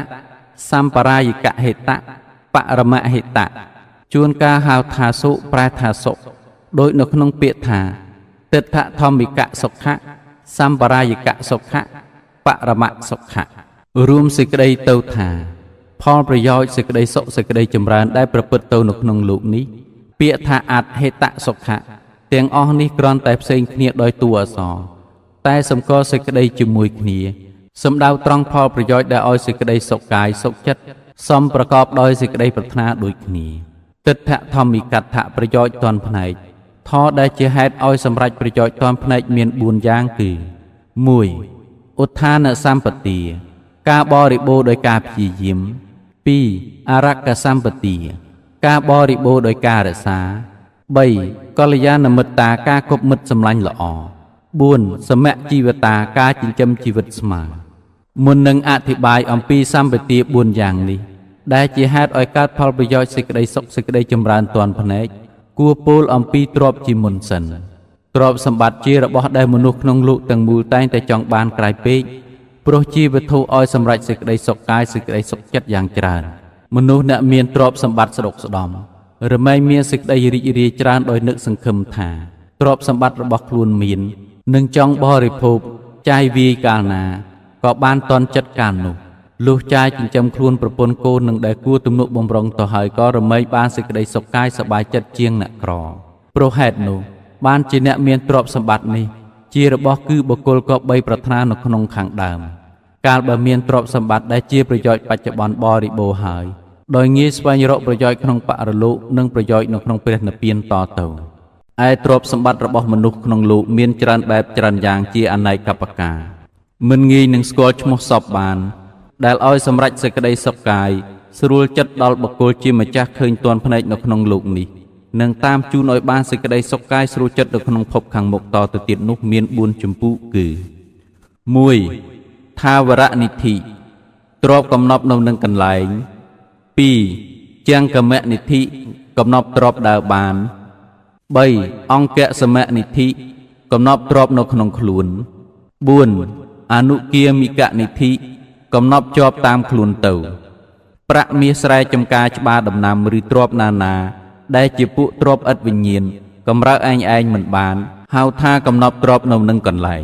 ខ្ញុំកំដរឬមនុស្សបំរើប្រុសស្រីគូក្របីដំរីសេះលាអូតរហូតដល់ទ្រព្យណានាដែលជាពួកទ្រព្យមានវិញ្ញាណកម្រើឯងបានហៅថាកំណប់ទ្រព្យដើរបាន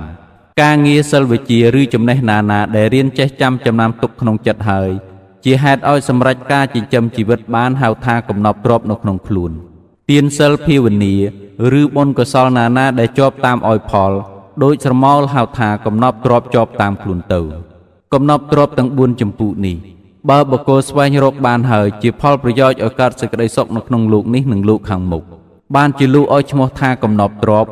ព្រោះជារបស់ដែលបុគ្គលត្រូវជីកកោះឬឡើងដោយចប់ជំនិចគឺសេចក្តីប្រឹងប្រែងសង្វាតអហាតយ៉ាងខ្លាំងឲ្យដូចជាគេជីកកោះកំណប់ដែលកប់នៅក្នុងផែនដីទើបបានបើខ្ជិលច្រអូសមិនអាចនឹងកោះយកបានឡើយព្រោះហេតុនោះបានជាព្រះអនាវរណញ្ញញាណជាបរមគ្រូកាលនឹងទ្រង់ត្រាស់ទេសនាអំពីសម្បទាទាំង4ដែលជាហេតុឲ្យបានកំណប់ទ្រព្យជាប្រយោជន៍ឲ្យកើតសេចក្តីសុខទាន់ភ្នែកនៅក្នុងលោកនេះទ្រង់លើកយកឧទ្ធានសម្បទាការបរិបូរដោយសេចក្តីប្រឹងប្រែងឡើងសម្ដែងជាប្រធាននៃសម្បទាទាំងពួង 1. ឧទ្ធានសម្បទាកុលបុត្រនៅក្នុងលោកនេះសម្រេចការចិញ្ចឹមជីវិតដោយសេចក្តីប្រឹងប្រែងសង្វាតគឺធ្វើការងារនីមួយៗទោះស្រែចម្ការក្តីជំនួញក្តីការចិញ្ចឹមគោពាហនៈឬគោទឹកដោះរដ្ឋការខាងទាហានក្តីរដ្ឋការខាងមន្ត្រីក្តីជាងផ្សេងក្តីក៏ជាមនុស្សខ្នះខ្នែងក្នុងការងារនោះមិនខ្ជិលច្រអូស និងប្រកបដោយសេចក្តីឃ្លាវខ្លាក្នុងឧបាយដែលគួរធ្វើគួរចាត់ចែងយ៉ាងនេះហៅថាឧទ្ធានសម្បទាការបរិបូរដោយសេចក្តីប្រឹងប្រែងសុភាសិតក្នុងលោកនិតិបកពោលថាការងារទាំងឡាយសម្រេចដោយព្យាយាមមិនមែនបានភ្លាមតាមចិត្តគិតបើដេកប្រងើយផ្សេងបុណ្យពិតដល់ខ្សែជីវិតក៏ឥតសុខសត្វមរឹកមានពីសពេញព្រៃតែសត្វរាជសីដេកស្រមុកសត្វមរឹកឯណានឹងបោលសម្រុកបញ្ចុកក្នុងមាត់ឲ្យខ្លួនស៊ីពុទ្ធភាសិតសម្ដែងថាវាយមេទេវៈពុរិសោយាវៈអដ្ឋសនិភទានិភទាសោពិណោអត្ថាខញ្ចាភិយោនវិជ្ជតិធម្មតាមនុស្សដែលមានជាតិបរោះត្រូវតែព្យាយាមត្រាតែសម្រេចប្រយោជន៍ដែលនឹងសម្រេចទៅបានមិនមានអ្វីក្រៃលែងជាងសេចក្តីអត់ទ្រាំឡើយ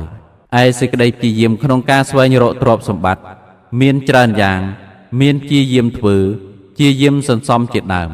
សេចក្តីព្យាយាមធ្វើនិងព្យាយាមសន្សំជាគុណជាតិដ៏សំខាន់ក្នុងការបង្កើតទ្រព្យសម្បត្តិឲ្យកើនឡើងពីតិចសន្សំទៅរកច្រើនក្នុងជាដកមានដំណាលអំពីបរិសម្នាក់ជាឧបថចលកសិទ្ធិបានរើសយកកណ្ដុរស្លាប់មួយយកទៅលក់ឲ្យអ្នកចិញ្ចឹមឆ្មាបានកម្រៃមួយការកនិកៈសន្សំទុកធ្វើជាទុនលក់ដូរតទៅដរាបបានទៅដល់ទ្រព្យ200,000កហបណៈក្នុងទីបំផុតបានឡើងឋានន្តរស័ក្តិជាសិទ្ធិព្រោះការព្យាយាមសន្សំមានអានិសង្សដូចនេះឯងពុទ្ធភាសិតសម្ដែងបញ្ជាក់ថាឧទ្ធាតាវិន្តទេធនំអ្នកមានព្យាយាមរមែងបាននៅទ្រព្យ 2. អរខសម្បទាកាលបើកុលបុត្រស្វែងរកទ្រព្យសម្បត្តិដោយកម្លាំងកាយគឺប្រឹងធ្វើការងារបែកញើសហូរញើសនិងកម្លាំងគំនិតប្រាជ្ញាខំរិះរកដរាបដល់បានជាទ្រព្យកើតឡើងដោយធម៌ហើយក៏ថែរក្សាមិនឲ្យខូចអន្តរាយដោយភ័យផ្សេងគឺរាជភ័យចោរភ័យអគីភ័យឧត្តកភ័យ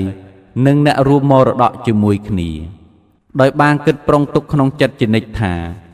ធ្វើម្ដេចណកុំឲ្យរដ្ឋការរឹបជន់អូសយកគឺកុំឲ្យលក់ពីនៃឬឡាយឡុងទៅបាន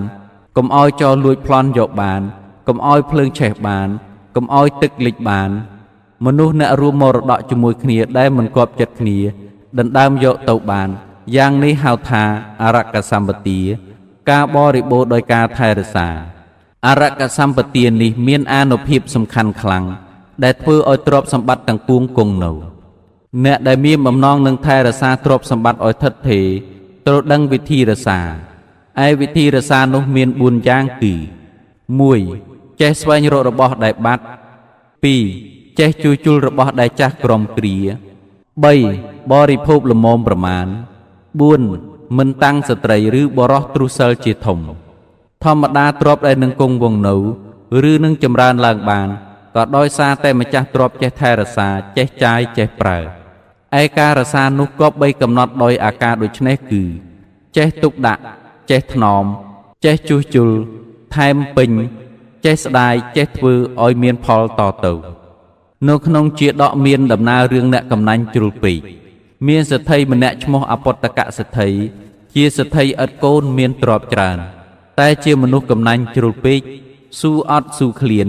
មិនហ៊ានចាយទ្រព្យសម្បត្តិបរិភោគប្រើប្រាស់ធ្វើខ្លួនឲ្យថោកទាបដូចអ្នកក្រលុះស្លាប់ទៅ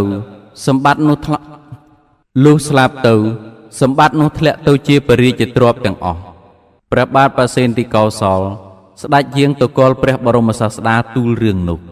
ព្រះអង្គក៏ទ្រង់សម្ដែងបុព្វកម្មរបស់សេដ្ឋីនោះថាដែលបានជាសេដ្ឋីព្រោះអំណោយទានដែលប្រើមនុស្សឲ្យយកបាយទៅដាក់បាតព្រះបច្ចេកពុទ្ធព្រះនាមកៈរកៈសិក្ខីដែលមានទ្រព្យសម្បត្តិហើយមិនបានជាប្រយោជន៍ដល់ខ្លួនព្រោះទោសនៃសេចក្តីកំណាញ់អំពីកាលដែលក្រឡេកឃើញចង្ហាន់ដែលខ្លួនឲ្យគេយកទៅដាក់បាតនោះក៏នឹកស្ដាយក្រោយមិនគួរយកទៅប្រគេនលោកសោះគួរទុកឲ្យខ្ញុំកំដរស៊ីវិញល្អជាងការសេដ្ឋីនោះស្លាប់ទៅក៏បានទៅរងទុកនៅក្នុងមហារូរុវៈនរកព្រោះទោសនៃសេចក្តីកំណាញ់និងសម្លាប់ម្ចាស់ទ្រព្យយកសម្បត្តិគេពុទ្ធភាសិតលោកពូលទុកថាហនន្តិភោគាទុំមេថាំងនូចបារកវេសិណោភោកៈតណ្ហាយៈទុំមេធោហន្តិអញ្ញេវៈអត្តនំភោកៈសម្បត្តិទាំងឡាយរមែងសម្រាប់មនុស្សអ្នកមានប្រាជ្ញាអាក្រក់តែមិនសម្រាប់មនុស្សអ្នកស្វែងរកត្រើយគឺព្រះនិព្វានឡើយ មនុស្សអ្នកមានប្រាជ្ញាអាក្រក់រមែងសម្លាប់ខ្លួនឯងដោយសម្លាប់អ្នកដទៃព្រោះចង់បាននូវភោគៈសម្បត្តិ 3. កល្យាណមិត្តាកុលបុត្រអ្នកអាស្រ័យនៅក្នុងស្រុកឬនិគមមួយដែលមានពួកកហាបតីជាមនុស្សក្មេងតែមានកិរិយាមាយាទសណ្ដាប់ធ្នាប់បែបចាស់ឬមនុស្សដែលមានកិរិយាមាយាទជាមនុស្សចាស់មែនទែន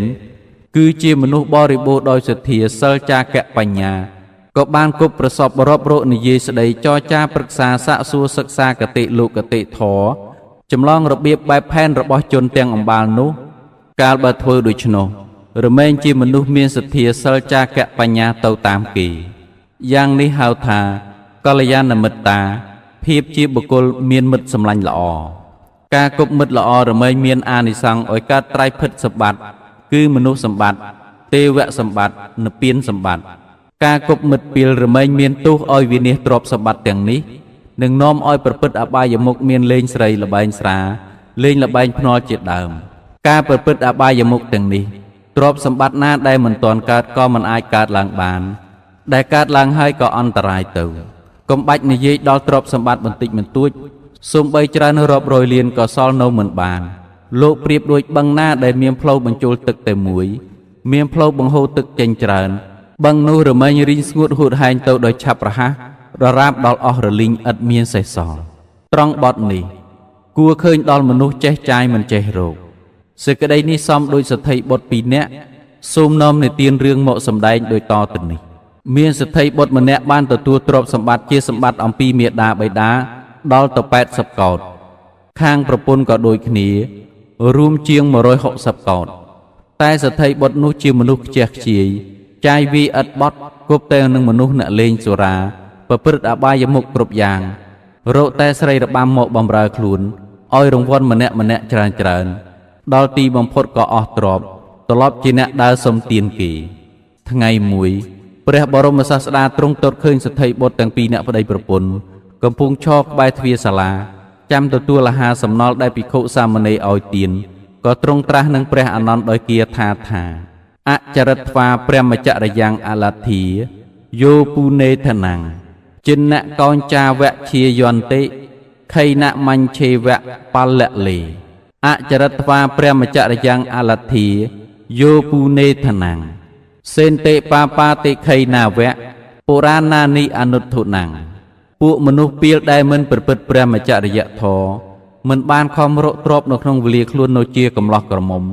រមែងក្រៀមក្រំដូចជាសត្វក្រៀលចាស់ក្រៀមក្រំនៅលើភុកដែលអស់ត្រីមនុស្សពីលដែលមិនប្រព្រឹត្តព្រះមច្ចរិយធម៌មិនខំរកទ្រព្យសម្បត្តិនៅក្នុងវេលានៅជាកំឡោះក្រមុំរមែងដេកដកដង្ហើមធំស្ដាយទ្រព្យចាស់ដែលអស់ទៅដូចព្រួញដែលគេបាញ់ចេញទៅចាក់បំពង់ព្រះបុរាណាចារ្យនាំរឿងនេះមកដំណាលក៏ដើម្បីជាដំណឹងដល់ជនដែលប្រាថ្នារក្សាទ្រព្យសម្បត្តិឲ្យដឹងថាការសេពគប់មិត្តពីលនាំឲ្យប្រព្រឹត្តអបាយមុខការប្រព្រឹត្តអបាយមុខជាហេតុឲ្យខូចទ្រព្យសម្បត្តិដោយពូលមនុស្សឯងការប្រព្រឹត្តអបាយមុខនោះទោះបីមិនខូចទ្រព្យសម្បត្តិអស់រលីងដល់ទៅដើរសុំទានដោយសទ្ធិនោះក៏គង់តែនាំឲ្យខូចមាសប្រាក់ធ្លាក់ខ្លួនទៅជាមនុស្សជំពាក់គេច្រើនគេទាជុំវិញខ្លួននាំឲ្យថោកទាបខ្លួនមិនមានតម្លៃម្លោះហើយក៏ប្រព្រឹត្តទុច្ចរិតផ្សេងដើម្បីចិញ្ចឹមជីវិតឲ្យតលតែរស់មិនគិតដល់បុណ្យបាបគុណទោសខុសត្រូវឡើយ 4. សមជីវតាកុលបុត្រដឹងហេតុចម្រើននឹងវិនាសទ្រព្យសម្បត្តិដោយដឹងថាសេចក្តីចម្រើននឹងគ្របសង្កត់សេចក្តីវិនាសដោយទំនងនេះសេចក្តីវិនាសនឹងគ្របសង្កត់សេចក្តីចម្រើនដោយទំនងនេះហើយក៏សម្រេចចិត្តចិញ្ចឹមជីវិតដោយសមគួរតាមកម្លាំងទ្រព្យដែលបានដែលមានមិនចាយចេះជាយពេកមិនរឹតត្បិតពេកព្រះពុទ្ធសាសនាបដៅអំពីការចាយទ្រព្យមានពីរន័យគឺន័យមួយឲ្យបែងចែកប្រកាសជា4ភាគទុកសម្រាប់បរិភោគ1ភាគ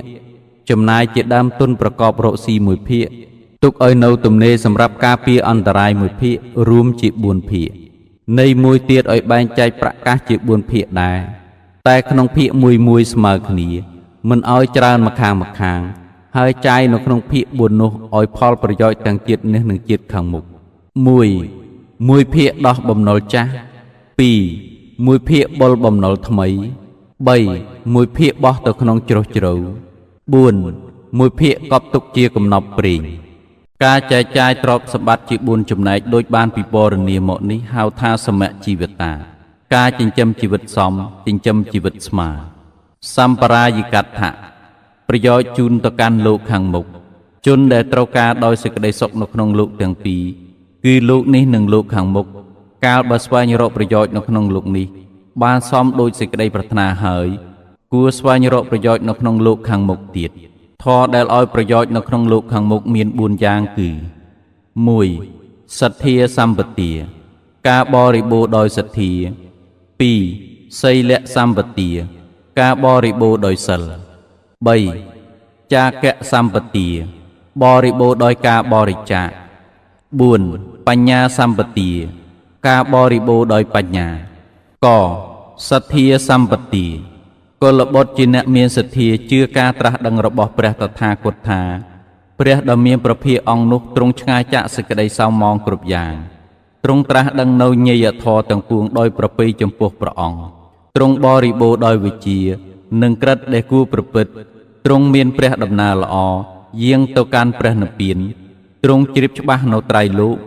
ទ្រង់ប្រសើរដោយសីលាតិគុណរោគបុគ្គលណាមួយស្មើគ្មានទ្រង់ជាសារថីទូមាននៅបរោះដែលគួរទូមានទ្រង់ជាសាស្តាចារ្យនៃទេវតានិងមនុស្សទាំងឡាយទ្រង់ត្រាស់ដឹងនៅចតុរារិយសច្ចទ្រង់លែងវិលត្រឡប់មកកាន់ភពថ្មីទៀតយ៉ាងនេះហៅថាអ្នកបរិបូរដោយសទ្ធាសទ្ធាប្រែថាសេចក្តីជឿជាឈ្មោះរបស់ចេតសិកមួយនៅក្នុងចំណោមសោភនៈចេតសិក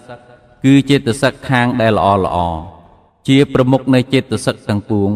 ជាសហជាតិធម៌កើតព្រមរលត់ជាមួយនឹងចិត្តអាចដឹកនាំចិត្តឲ្យមានជំនឿក្នុងហេតុដែលគួរជឿលោកបែងចែកជា4ប្រភេទគឺ 1. កម្មសទ្ធាសេចក្តីជឿក្នុងកម្ម 2. វិបាកសទ្ធាសេចក្តីជឿក្នុងផលរបស់កម្ម 3. កម្មកតាសទ្ធាសេចក្តីជឿថាសត្វមានកម្មដែលខ្លួនធ្វើជារបស់ខ្លួន 4. តថាគតពោធិសទ្ធាសេចក្តីជឿក្នុងញាណរបស់ព្រះតថាគតចេតនាសេចក្តីផ្ដើមជាដំបូងបំផុតឈ្មោះថាកម្មកាលបើកើតពីសេចក្តីលោភសេចក្តីក្រោធសេចក្តីមិនលោភសេចក្តីមិនក្រោធសេចក្តីមិនវង្វេងចាត់ថាជាកុសលកម្មការដែលត្រេះរិះពិចារណាមើលឲ្យដឹងថាចំណែកនេះជាកុសលចំណែកនេះជាអកុសលហើយជឿសុបថាចំណែកនេះជាកម្មល្អចំណែកនេះជាកម្មអាក្រក់ដូច្នេះហៅថាកម្មសទ្ធាសេចក្តីលំបាកកាយលំបាកចិត្តដែលសត្វមិនប្រាថ្នាសត្វមិនគប់ចិត្តកើតឡើងអំពីផលរបស់បាបអកុសលឬសេចក្តីសុខកាយឬសេចក្តីសុខចិត្តដែលសត្វប្រាថ្នាសត្វគប់ចិត្តកើតឡើងអំពីផលរបស់បុណ្យកុសលហៅថាវិបាកវិបាកប្រែថាផលការដែលត្រេះរិះពិចារណាមើលឲ្យដឹងច្បាស់នៅកម្មជាហេតុនិងសុខទុក្ខជាផលលមមសមគួរដល់ហេតុនិងផលហើយជឿសុបយ៉ាងនេះហៅថាវិបាកសទ្ធាពពួកសត្វសុទ្ធតែមានកម្មគឺអំពើដែលខ្លួនធ្វើទាំងល្អទាំងអាក្រក់ជារបស់ជាប់តាមចនិចទាំងអស់គ្នាជាអ្នកទទួលយកសុខនិងទុក្ខដែលជាផលរបស់បុណ្យនិងបាបនោះសេចក្តីជឿថាសត្វមានអំពើដែលខ្លួនធ្វើទាំងល្អទាំងអាក្រក់ជារបស់ខ្លួនយ៉ាងនេះហៅថាកម្មកតាសទ្ធាសេចក្តីជឿក្នុងញាណនៃការត្រាស់ដឹងរបស់ព្រះតថាគតអរហន្តសម្មាសម្ពុទ្ធថាព្រះអង្គសម្បូរដោយព្រះគុណជាអនេកបការមានព្រះវិសុទ្ធិគុណព្រះករុណាគុណនិងបញ្ញាគុណជាដើមហៅថាតថាគតពោធិសទ្ធាឧបោបញ្ញាញ្ចបាបញ្ចយ៉ាងមច្ចោគរុទេអ៊ីថតន្ហេតាសសតាំងហោតិតញ្ចអទាយកច្ចិតតាសអនុតាំងហោតិឆាវៈអនុបាយិនី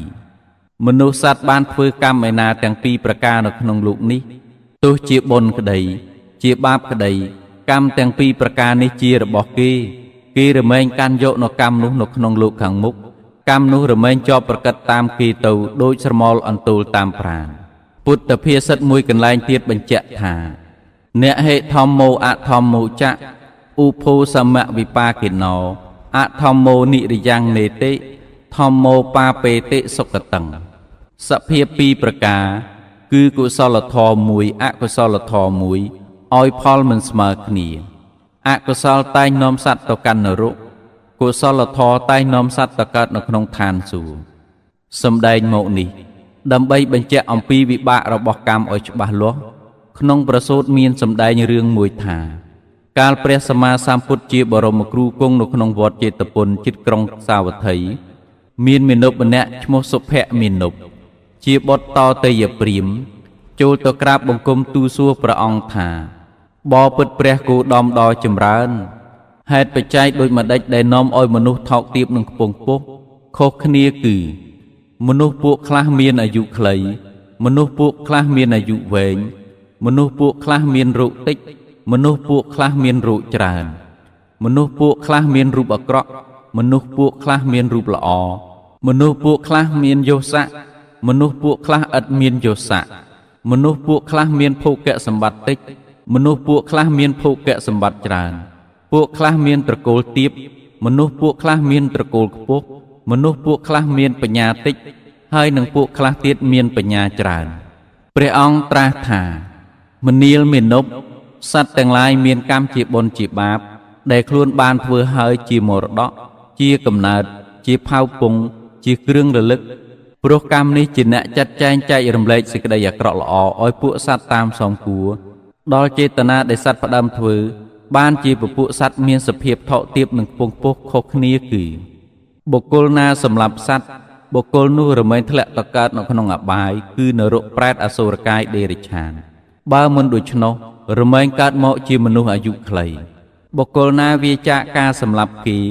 បុគ្គលនោះរមែងទៅកើតនៅក្នុងគតិសួគ៌ទេវលោកបើមិនដូច្នោះរមែងកើតមកជាមនុស្សមានអាយុវែងបុគ្គលណាបៀតបៀនគេដោយដំបងឬប្រណុងឬដោយគ្រឿងសស្ត្រាវុធផ្សេងបុគ្គលនោះរមែងទៅកើតនៅក្នុងអបាយបើមិនដូច្នោះទេរមែងកើតជាមនុស្សមានជំងឺឈឺដំកាត់ច្រើនបុគ្គលណាមិនបៀតបៀនគេបុគ្គលនោះរមែងទៅកើតនៅក្នុងសុគតិសួគ៌ទេវលោកបើមិនដូច្នោះរមែងកើតមកជាមនុស្សមានជំងឺឈឺដំកាត់តិចបុគ្គលណាមានកំហឹងច្រើនចងគំនុំបុគ្គលនោះរមែងទៅកើតនៅក្នុងអបាយបើមិនដូច្នោះរមែងទៅកើតជាមនុស្សមានរូបអាក្រក់បុគ្គលណាមិនមានកំហឹងមិនចងគំនុំបុគ្គលនោះរមែងទៅកើតនៅក្នុងសុគតិសួគ៌ទេវលោកបើមិនដូច្នោះក៏រមែងកើតជាមនុស្សមានរូបល្អបុគ្គលណាមានចិត្តឈ្នានីសគេបុគ្គលនោះរមែងទៅកើតនៅក្នុងអបាយបើមិនដូច្នោះទេក៏រមែងទៅកើតជាមនុស្សឥតមានយស័ក្តិបរិវារបុគ្គលណាមិនឈ្នានីសគេបុគ្គលនោះរមែងទៅកើតនៅក្នុងសុគតិសួគ៌ទេវលោកបើមិនដូច្នោះក៏បានកើតមកជាមនុស្សដែលមានយស័ក្តិបរិវារច្រើនបុគ្គលណាមានសេចក្តីកំណាញ់មិនឲ្យទានបុគ្គលនោះរមែងទៅកើតនៅក្នុងអបាយ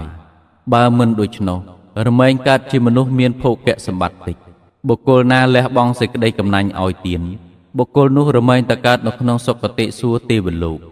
បើមិនដូច្នោះទេក៏បានមកកើតជាមនុស្សមានភោគៈសម្បត្តិច្រើនបុគ្គលណារឹងត្អឹងមើលងាយគេបុគ្គលនោះរមែងកើតនៅក្នុងអបាយបុគ្គលណាមិនរឹងត្អឹងមិនមើលងាយគេបុគ្គលនោះរមែងទៅកើតនៅក្នុងសុគតិបើមិនដូច្នោះទេក៏រមែងបានកើតជាមនុស្សមានត្រកូលខ្ពស់បុគ្គលណាមិនឧស្សាហ៍សួរអ្នកប្រាជ្ញមិនរៀនសូត្របុគ្គលនោះរមែងទៅកើតនៅក្នុងអបាយបើមិនដូច្នោះទេក៏រមែងកើតជាមនុស្សអបឥតប្រាជ្ញាបុគ្គលណាឧស្សាហ៍សាកសួរអ្នកប្រាជ្ញបានរៀនសូត្របុគ្គលនោះរមែងទៅកើតនៅក្នុងសុគតិសួគ៌ទេវលោកបើមិនដូច្នោះទេក៏បានកើតជាមនុស្សមានប្រាជ្ញាច្រើនខសីលសម្បត្តិកុលបុត្រនៅក្នុងលោកនេះវាចាកការសម្លាប់សត្វវាចាកការលួចទ្រព្យគេដែលគេមិនបានឲ្យដោយកាយឬដោយវាចាវាចាកការប្រព្រឹត្តខុសក្នុងកាមវាចាកការនិយាយកុហកវាចាកការផឹកទឹកស្រវឹងគឺសុរានិងមេរ័យជាទីតាំងនៃសេចក្តីប្រមាទយ៉ាងនេះហៅថាសីលសម្បត្តិសិលប្រែថាប្រក្តីសម្គាល់សេចក្តីថាការរក្សាកាយវាចាឲ្យមានរបៀបរៀបរយជាប្រក្តីប្រះចាកទុះដែលជាបាបគួរតេះដៀលតាំងពីប្រព្រឹត្តកាយវាចាឲ្យមានកិរិយាមាយាទទន់ភ្លន់សុភាពរៀបសារល្អមិនបៀតបៀនអ្នកដទៃឲ្យបានសេចក្តីក្តៅក្រហាយជាដើមនោះឯងជាលក្ខណៈរបស់សិលគោចាកៈសម្បទាកុលបុត្រនៅក្នុងលោកនេះមានចិត្តប្រាសចាកមន្ទិលគឺសេចក្តីកំណាញ់ស្វិតស្វាញនៅគ្រប់គ្រងផ្ទះមានចាកៈរួចហើយមានដៃលៀងហើយបំរុងចាំតែបរិច្ចាគទានត្រេកអរក្នុងការគួរដល់ការសូមត្រេកអរក្នុងការគួរដល់ការចែករំលែកយ៉ាងនេះហៅថាចាកៈខបញ្ញាសម្បទា កុលបុត្រនៅក្នុងលោកជាមនុស្សមានបញ្ញាដឹងហេតុជាទីកើតជាទីរលត់នៃសង្ខារជាមនុស្សមានបញ្ញាប្រសើរអាចចាក់ធ្លុះកំចាត់បងនៅកិលេសដោយមិនសេសសល់ឲ្យដល់នៅកិរិយាអស់ទៅនៃទុក្ខដោយប្រពៃធម្មជាតិជាគ្រឿងពិចារណាឃើញវិសេសឃើញច្បាស់ចំពោះការកុសលហៅថាបញ្ញាធម៌4យ៉ាងគឺសទ្ធាសម្បទាសីលសម្បទាចាកៈសម្បទាបញ្ញាសម្បទាជាធម៌មានគុណានុភាពអាចញ៉ាំងកុលបុត្រឲ្យសម្រេចប្រយោជន៍នៅក្នុងបរលោកសមគួរតាមសេចក្តីប្រាថ្នាបរមត្តមានសេចក្តីថាប្រយោជន៍ប្រសើរបំផុតគឺព្រះនិព្វានអ្នកប្រាជ្ញខាងព្រះពុទ្ធសាសនាចាត់ជាបរមត្ថប្រយោជន៍ព្រោះជាផលដ៏ឧត្តមខ្ពង់ខ្ពស់បំផុតដែលលោកអ្នកមានវាសនាសាងខ្ពស់ខ្ពស់តែងបានសម្រេចរកផលអ្វីៗនៅក្នុងលោកនេះនិងលោកខាងមុខប្រៀបទឹមគ្មានព្រះពុទ្ធទាំងឡាយទ្រង់សរសើរថាព្រះនិព្វានជាគុណជាតិប្រសើរបំផុតពេញប្រៀបដោយបរមសុខមិនចេះអស់មិនចេះសាបសូន្យជាផលបំផុតដែនរបស់ពុទ្ធជនព្រោះព្រះនិព្វានជាគុណជាតិរំលត់បងកិលេសទាំងមូលបានបុគ្គលណាកាន់យកប្រយោជន៍ទាំងនេះបានបុគ្គលនោះឈ្មោះថាសប្បុរសសមនឹងពុទ្ធភាសិតដែលព្រះអង្គទ្រង់ត្រាស់សម្ដែងថាទិដ្ឋេធម្មេចយោអត្ថោយោបត្ថោសម្បរាយិកាអត្ថាភិសមយោធីរោសัพពុរិសាតិវិជ្ជតិសេចក្តីថាប្រយោជន៍ឯណាដែលជាប្រយោជន៍នៅក្នុងបច្ចុប្បន្ននេះប្រយោជន៍ឯណាដែលជាប្រយោជន៍នៅក្នុងបរិលោកបុគ្គលដែលហៅថាសប្បុរសមានប្រាជ្ញាខ្ជាប់ជួនព្រោះកិរិយាដឹងនៅប្រយោជន៍ទាំងនោះឯងពុទ្ធភាសិតមួយទៀតបញ្ជាក់ថាហេរិអតបសម្បណ្ណាសុខធម្មសមាហេតាសន្តោសัพពុរិសាលោកេទេវធម្មាទេវិជ្ជរេសប្បុរសទាំងឡាយអ្នកមានចិត្តស្ងប់រងាប់បរិបូរដោយហិរិនិងអោតបៈជាអ្នកមានចិត្តតម្កល់នៅក្នុងធម៌សអ្នកប្រាជ្ញលោកពោលថាជាបុគ្គលមានទេវធម៌នៅក្នុងលោកសាធុវោហើយសាធុសប្បុរសទាំងឡាយសប្បុរសលោកតែងញ៉ាំងប្រយោជន៍ខ្លួនលោកឲ្យសម្រេចហើយនិយាយដឹងនាំចង្អុលបង្ហាញហើយញ៉ាំងប្រយោជន៍ឲ្យសម្រេចដល់សាមញ្ញជនទូទៅដោយមិនរើសអើងវណ្ណៈសោះឡើយជនណាបានធ្វើគុណនឹងសប្បុរសជននោះរមែងមិនសាបសូន្យដោយពិតប្រាកដព្រោះសប្បុរសស្ថិតនៅក្នុងធម៌7ប្រការគឺ 1. ធម្មញ្ញតាភាពជាអ្នកស្គាល់ហេតុដូចជាស្គាល់ថានេះជាហេតុនៃសេចក្តីសុខនេះជាហេតុនៃសេចក្តីទុក្ខជាដើម 2. អដ្ឋញ្ញតាភាពជាអ្នកស្គាល់ផលដូចជាស្គាល់ថាសេចក្តីសុខជាផលកើតអំពីហេតុនេះហេតុនោះជាដើម 3. អដ្ឋញ្ញតាភាពជាអ្នកស្គាល់ខ្លួនថាអាត្មាអញនេះមានជាត្រកូលយស័កសម្បត្តិបរិវារសេចក្តីចេះដឹងនិងគុណធម៌ដែលមាននៅក្នុងខ្លួនត្រឹមតែប៉ុណ្ណេះហើយប្រព្រឹត្តតាមសមគួរដល់ឋានៈរបស់ខ្លួន 4. មត្តញ្ញតាភាពជាអ្នកស្គាល់ប្រមាណក្នុងការស្វែងរកគ្រឿងចិញ្ចឹមជីវិតដោយផ្លូវប្រពៃព្រមទាំងស្គាល់ប្រមាណក្នុងការបរិភោគជាដើម 5. កាលញ្ញតាភាពជាអ្នកស្គាល់វេលាដែលគួរនឹងប្រកបកិច្ចការងារនោះ 6. បរិសញ្ញតាភាពជាអ្នកស្គាល់ប្រជុំជននិងកិរិយាដែលត្រូវប្រព្រឹត្តនៅក្នុងទីប្រជុំជននោះថាពួកនេះការជួលទៅរកត្រូវធ្វើកិរិយាយ៉ាងនេះត្រូវនិយាយយ៉ាងនេះជាដើម 7. បុគ្គលៈបរោបរញ្ញតាភាពជាអ្នកស្គាល់បុគ្គលថាអ្នកនេះជាមនុស្សល្អគួរគប់រកអ្នកនេះជាមនុស្សមិនល្អមិនគួរគប់រកជាដើមសប្បុរសតែងស្ថិតនៅក្នុងគុណធម៌7យ៉ាងផ្សេងទៀតគឺ 1. មានសទ្ធាមានសេចក្តីខ្មាស់បាបខ្លាចបាបជាអ្នកបានឮបានស្ដាប់ច្រើនជាអ្នកមានសេចក្តីព្យាយាមជាអ្នកមានសេចក្តីខ្ជាប់ខ្ជួនជាអ្នកមានបញ្ញា 2. នឹងប្រឹក្សាអ្វីជាមួយអ្នកណាក៏មិនប្រឹក្សាដើម្បីបៀតបៀនខ្លួននឹងអ្នកដទៃ 3. នឹងគិតអ្វីក៏មិនគិតដើម្បីបៀតបៀនខ្លួននឹងអ្នកដទៃ 4. នឹងពោលអ្វីក៏មិនពោលដើម្បីបៀតបៀនខ្លួននឹងអ្នកដទៃ 5. នឹងធ្វើអ្វីក៏មិនធ្វើដើម្បីបៀតបៀនខ្លួននឹងអ្នកដទៃ 6. មានសេចក្តីឃើញប្រពៃមានឃើញថាធ្វើល្អបានល្អធ្វើអាក្រក់បានអាក្រក់ជាដើម 7. ឲ្យទានដោយគោរពគឺអើពើនឹងរបស់ដែលខ្លួនឲ្យអើពើដល់អ្នកទទួលទានមិនធ្វើអាការដូចជាបោះចោល ព្រះសម្មាសម្ពុទ្ធបរមគ្រូទ្រង់សម្ដែងពន្យល់ណែនាំឲ្យសេពគប់តែនឹងសប្បុរសហាមឃាត់មិនឲ្យសេពគប់រកជនអសប្បុរសព្រោះជនសប្បុរសតែងចង្អុលបង្ហាញដឹកនាំប្រាប់នៅសេចក្តីចម្រើនគ្រប់យ៉ាងឯជនអសប្បុរសតែងដឹកនាំឲ្យជួបប្រទះនៅសេចក្តីទុក្ខលំបាកច្រើនប្រការណាស់សមដោយពុទ្ធភាសិតថាអសន្តិនុបសេវយៈសន្តិសេវយៈបណ្ឌិតោអសន្តោនិរិយ៉ាងនេតិសន្តោបាពេនតិសុគតੰបណ្ឌិតមិនគប្បីចូលទៅសេពគប់អសប្បុរសតែងនាំទៅកាន់នរកពួកសប្បុរសតែងឲ្យដល់សុគតិពុទ្ធភាសិតមួយទៀតបានបញ្ជាក់ថាតករាំងវៈបនសេនៈយោនរោឧបន័យហិតិអត្តាបិសុរភីវាយន្តិអេវង្ធីរូបសេវនានរៈជនខ្ចប់ក្រស្នាដោយស្លឹកឈើទាំងស្លឹកឈើគង់មានក្លិនក្រអូបផ្សាយទៅដែរយ៉ាងណាមិញការចូលទៅសេពគប់នឹងអ្នកប្រាជ្ញក៏យ៉ាងនោះដែរពុទ្ធភាសិតមួយកន្លែងទៀតបញ្ជាក់អំពីការសេពគប់ថាពោតិមច្ឆាងកុសកេណយោនរោឧបន័យហតិកុសាពេពោតិវិយន្តិអេវាងពាលូបសេវនានរៈជនខ្ចប់ត្រីស្អុយដោយស្លឹកស្គៀទាំងស្លឹកស្គៀគង់មានក្លិនស្អុយផ្សាយទៅដែរយ៉ាងណាមិញការចូលទៅសេពគប់នឹងជនពីលក៏យ៉ាងនោះដែរនរៈជនខ្ចប់ត្រីស្អុយដោយស្លឹកស្គៀឬខ្ចប់ដោយស្លឹកឈើអ្វីក៏ដោយឬខ្ចប់ដោយក្រដាសទោះស្លឹកស្គៀឬស្លឹកឈើឬក្រដាសនោះមិនមានក្លិនស្អុយមកពីមុនក៏ត្រឡប់คล้ายទៅជាស្អុយទៅវិញមកពីយកទៅខ្ចប់ត្រីស្អុយនោះឯងត្រីស្អុយក៏ផ្សាយផ្សព្វភ្ជាប់ក្លិនស្អុយជាតិស្អុយទៅស្លឹកស្គៀស្លឹកឈើផ្សេងឬក្រដាសដែលគេខ្ចប់ត្រីស្អុយនោះយ៉ាងណាមិញការចូលទៅសេពគប់រាប់រកយកជីវិតនៅមនុស្សពីលមនុស្សអសប្បុរសគឺមនុស្សមានកាយវិចារចិត្តពុកផុយស្អុយរលួយក្នុងសង្គមក្រុមមនុស្សលុះតាមអំណាចលោភៈទោសៈមោហៈញាក់តាមសេចក្តីអាក្រក់លុះសេពគប់ហើយជនពីលនោះនឹងបណ្ដោះថពីលបាបទុច្ចរិតកាយវិចារចិត្តអាក្រក់ថោកទាបសាបព្រោះទៅលើអ្នកសេពគប់ឲ្យមានអកប្បកិរិយាពាលាបោឡែទុច្ចរិតដូចវាដែរ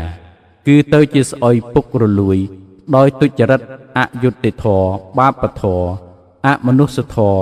ដោយជនពីលអសប្បុរសនោះទោះបីពីដើមខ្លួនជាមនុស្សស្អាតស្អំត្រឹមត្រូវយ៉ាងណាក៏ដោយការបើសេពគប់ជនពីលហើយកិរិយាកាយវិចារចិត្តក៏ទៅជាទុច្ចរិតដូចជនពីលនោះដែរអ្នកស្គាល់យល់នៃនេះក៏បីវាចាក់ងាកចេញកិច្ចខ្លួនពូនអាត្មា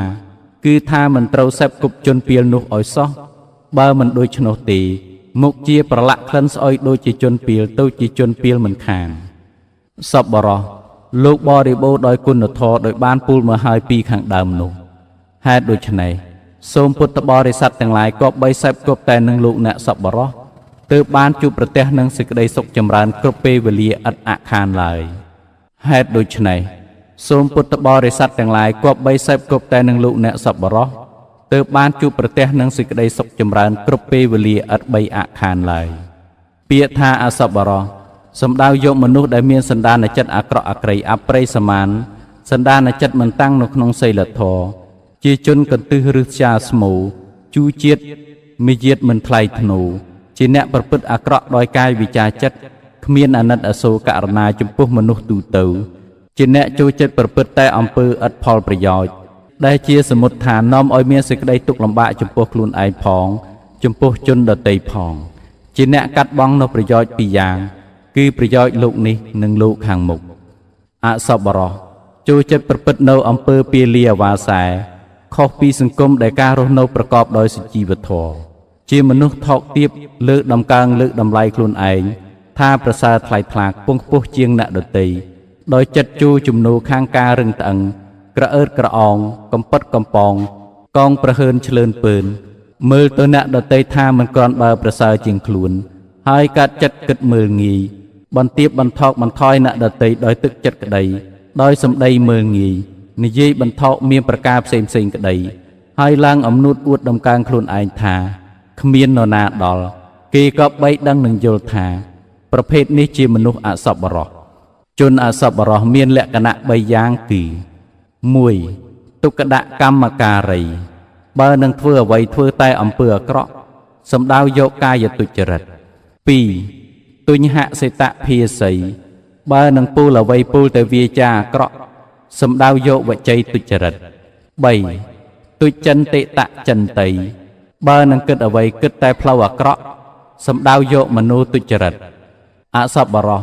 តែងប្រព្រឹត្តនៅអបាយមុខហេតុជាគ្រឿងវិនិច្ឆ័យ4យ៉ាងគឺ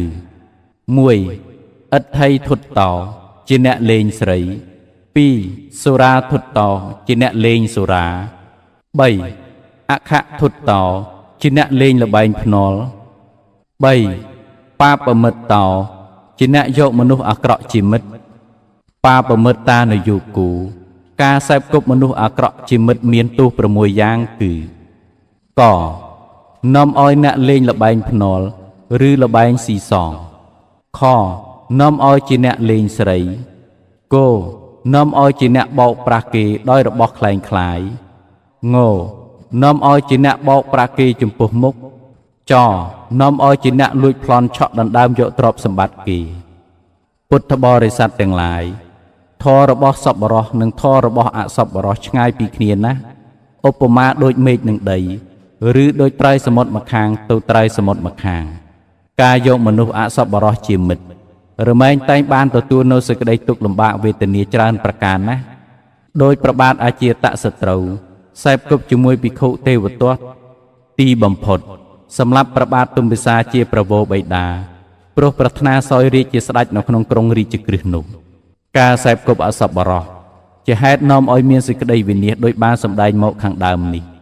ការសម្ដែងមកក្នុងគាថាទី2នៃបរាពវៈសូត្រដែលមានសេចក្តីថាអ្នកដែលស្រឡាញ់ពេញចិត្តស្នេហាតែនឹងមនុស្សណាអសប្បុរសតែមិនស្រឡាញ់ពេញចិត្តទាំងអស់នឹងអ្នកសប្បុរសមកធ្វើជាមិត្តសេចក្តីស្រឡាញ់ពេញចិត្តគំនិតហើយទៅគប់មិត្តអសប្បុរសគប់ចិត្តក្នុងធម៌ឬមួយរបស់ហេតុនោះទាំងអស់នាំឲ្យវិនាសការសម្ដែងវែកញែកគាថាទី2នៃបរាពវៈសូត្រមកប៉ុណ្ណេះក៏សន្មតថាចប់តែមុននឹងចប់សូមចែករំលែកនៅបុណ្យកុសលដែលកើតអំពីធម្មទាននៅក្នុងឱកាសពេលនេះចែកជូនប្រគេនដល់អស់លោកលោកស្រីលោកយាយលោកតាព្រះករុណាគ្រប់ព្រះអង្គមិត្តអ្នកស្ដាប់គ្រប់គ្នាសូមឲ្យជួបតែសេចក្តីសុខនិងសេចក្តីចម្រើនព្រមទាំងមានបញ្ញាសម្បត្តិគ្រប់គ្នាសូមអនុមោទនា